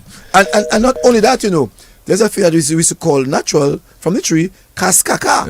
Yeah. Or your mother would tickle your anus with what? Something from the castor oil, man. I'm trying to remember. I can't. My mom didn't do this one. Well, I give you to do your research on that one for the next we used to eat kaskaka and sene and something right, but else. there's something that they used to push up your anus as well to help you when you're constipated. But that, some of those things we are quickly losing. And it used to burst inside, right? I'm trying to... That one is to burst inside. When you push it up, it bursts inside. And we start go chololo. Anyway, that's for our next research. Okay, I'll make that research. No, but Brain, you're right in terms of our ladies, you know. Yeah, they become obese. Is it Antipa? Well, I give you to think about it. Is it Antipa? No, we will. When we go next week, Antipa? think about that one. That's your homework. That's my homework. All right. No, Brain. Mm-hmm. You're right when you speak about our women, and not just our women, our men too. Have you seen how their legs are? Yes. Huge. I agree that it's not just women. There are also men. Right, huge. That are just so huge. Just their belly. Huge. I don't want to use the word stomach. Their belly. Because a stomach can be so big, man. And the belly overlapping. I mean, and sometimes you may have to look for whatever it is. Yes. Good evening. Yes, good evening. Good evening. Cecil, I would like to know you. I love your program very, very much. When can I come to DBS to know you? Tomorrow, if you wish, if you're in town. About what time? Anytime. I'm in the office from 9. Okay, thank you very much. Welcome, sir. Yeah. Thank you. Yeah. Cecil, you know what my father would say, and just I cannot even see it. You know, your belly is so big. I'm telling you. And so you think your lady will stay with you if you come on her? Well, I don't know about that. I cannot find her. No, man. Good evening. Yes. When you never see men with progress. Oh yes, another thing with their breasts. Yeah, too much hormones. Too much hormones, man. That's what causing that children are 4 years and they have breasts already. Yeah, I seen men with breasts now. Yeah. Foods that we eat, eh? Yeah, too much hormone in the food. Mm-hmm. Foods that we're eating. Yes, and you're so right. Even today, children at the age of 11 seeing their period, girls. At the age of 11, which means that our girls are most likely to make children just at 11 and 12 because they're seeing their periods. And this is telling because of the kind of foods that we eat. Yeah, the foods that I mean, we have a fowl, and within 2 months of the fowl. No, the fowls are producing. You can get a chicken, a mature chicken, in 6 weeks. You know. I'm telling you. From the chicken to the slaughterhouse. You know. And I think these are, and that's when we are speaking of the food security. Yeah. And all of these things are aligned to food security. Right. So if you go from a chicken and in 6 weeks you're ready. Because I went to a guy and I saw his farm and he told me that if he doesn't slaughter the chicken, it would explode, you know. Good evening. Since in 18, in summertime, children at 4 years since period, you know. And a child in Central Shore, she make a youth at the age of 9 years, you know, in Central Shore, couple years ago. Mm-hmm. And what causing that? Right. It's the thing. It's what we're using. Because I was Yes. Thank you. I wouldn't call his name, but I saw the fall was the chicken. So I said to him. He said to me, Brain, if I don't slaughter the chicken, 6 weeks, it's exploding, The chicken just stayed and burst, So I said to him, comrade, you serious? I never knew that.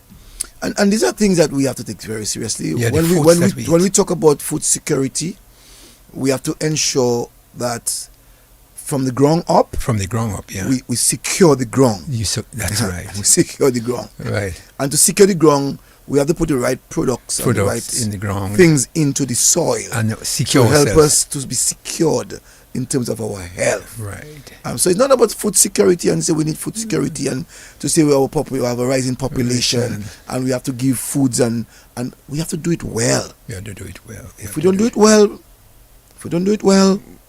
then we'll suffer the consequences. We may not have a huge import bill, but we may have a huge triple health bill. Right. That's what is important. Right. Because when you have an increased health bill, you know what that does to the government? It brings down the cost. You have to spend plenty. Things the government has to do would have to now look at your health. Good evening to you, caller. Your life. Yes, Cecil, I'm still listening and I'm thinking, development comes with a price. We want to be like other countries. So we are eating the fast food. We have forgotten to go back to the soil, where the food that nourishes our bodies come from. Here in the United States, children think that foods grow in the grocery stores because none of them a lot of them have not seen. No, they have not seen a garden. They don't know. That's sad. Right. And Brain is talking about our women. Sometimes I say, oh my goodness, what's going on with us? We are more educated now. We have more money, but then it's like we don't think. We don't have the wisdom that the elders had. It's not there anymore because most of them have passed away. We want to do everything fast. We want to be dry. We don't want to walk anymore. We drive, We eat fast food, everything fast, but then that's killing us, So, like I said, your program has to be continued. All right, have a good night. Thank you. Right. No, I'm Brain. Unlike before, looking at the Lakou, if you live in the country and you're working in town, you prepare your meal from your home with your right ingredients and bring it to work. Right. You had your let me give you what is it called? The carrier. Carrier. You had it, and your wife or your girlfriend had to, or you yourself, if you're a bachelor man, you make your own thing and you bring it to work, and you have your own meal, and it's hot today. And the carrier would stay hot. You have for the entire 4 hours. for your the aluminum carrier. Yeah, you bring that there. No. Today, we purchase. I'm guilty of this one. Sometimes, not sometimes. We find ourselves going to the restaurant. I'm not saying they shouldn't be making money. Yes. But we find ourselves going to the restaurant and eating foods that are prepared and we do not know how it has been prepared. Right. We do not know the ingredients that they use to prepare the food. So some of us don't eat certain things. I don't want to call these names or these products because this is the national radio station. Yes. But we purchase certain foods that have certain products that we are not in favor of. Right. Or we don't take in. Right. But because at 1 o'clock, at 12 o'clock we get lunch. You're busy, man. Busy. And then we say we poor, and then we say we don't have money. And sometimes, you know what? We have to say it's a Lakou. Your woman call you boss. I don't eat anything, And then the first thing you do is run down in a certain place and get it, And buy it. And you spend minimum $25 every day. Right, I really want to have another conversation. I noticed that you're hot. $25 every day. Right? So 5 days in a week is $125. Don't bring it for you. Multiply that by 4. Right. Multiply that by 4. Right. That is $600. That is $600 boy. that we spend and you know on average. And you know your woman and watching. when we finish, we say and your woman poor. And your woman watching you big eye. Hey, you don't bring it for me. The woman wants to eat something fast. And some of us have our motor cars that we have to buy fuel for. Boy, we have to get tires sometimes. We have to get parts sometimes if we can give us problem. So we found ourselves as a slave to the economy. Right. You know what I'm saying? We go to other places, we see a nice settee, a nice TV. I'm not saying you shouldn't have. I'm not saying you shouldn't have. But when we grew up, our parents purchased it. But you know what? Patience was the virtue. Patience was the virtue. How? They used to have susu, or some persons call it sob. So when my hand comes, I can buy my TV. Right. I don't have to make myself enslave myself a TV that is, let's say, $1,000. Right. I have to find myself paying $3,000 for that same TV. Whereas I could have taken my time to take my sub in 1 year, take my hand, and pay for my TV cash. Well, Cess, in other words, it's another discussion we'll have to have on the Lakou. Mm-hmm. And it's called, it will have to be called How to be wise. Penny wise and pound foolish. Mm-hmm. Penny wise and pound foolish. Yeah. It's how you utilize what you have. Yes. And we can show them from the Lakou how we used to be penny wise. Or it could be penny wise. If we are penny wise, we will not be pound foolish. We'll never be pound foolish. So that would be probably another program for us next time we meet. Yes. To find out, especially when you're talking about security, penny wise, pound foolish. Mm-hmm. We have another caller. I think you want to take that caller? Yes, take okay, a final caller. Like that caller. Good evening to you, caller. Yes, sir. Yes, sir. As Mr. Adams said, penny wise, pound foolish. Pound foolish. Sorry. When you come to that program, I want you to emphasize, not for me, for the public, you only buy or purchase what you need and not what you want. Too many of us, Cecil, too many of us want to give competition with our neighbors. That is the problem, And you're going to take loans and all this thing. Buy what you need, not what you want. Thank you. Thank you.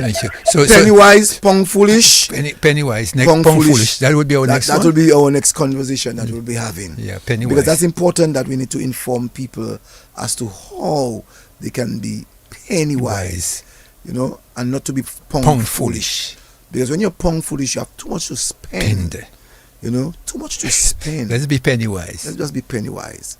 And not like we're telling people that I was having a conversation with a guy on Friday, and I almost get irritated because I don't want my children to go through what I went through. Yeah, penny wise. I mean, I can buy a car. We should be able to buy a car for $7,000, $6,000. We buy it overseas, and when it comes to Dominica, we shouldn't pay more than $5,000 for the car because we buy it. I said, my brother, that's not how business goes. Yeah, penny wise. Penny wise, pound foolish. Pound foolish. What a wonderful program that one will be. Yeah. Thank you very much, Cecil. It was a pleasure being here with you tonight. I really enjoyed the discussion. Let us keep following our news and see what's happening. Tonight we had to speak about Carnival. Yes. Had to talk on Carnival. Unfortunately, the issue of food security was for me very important. So we focus on that.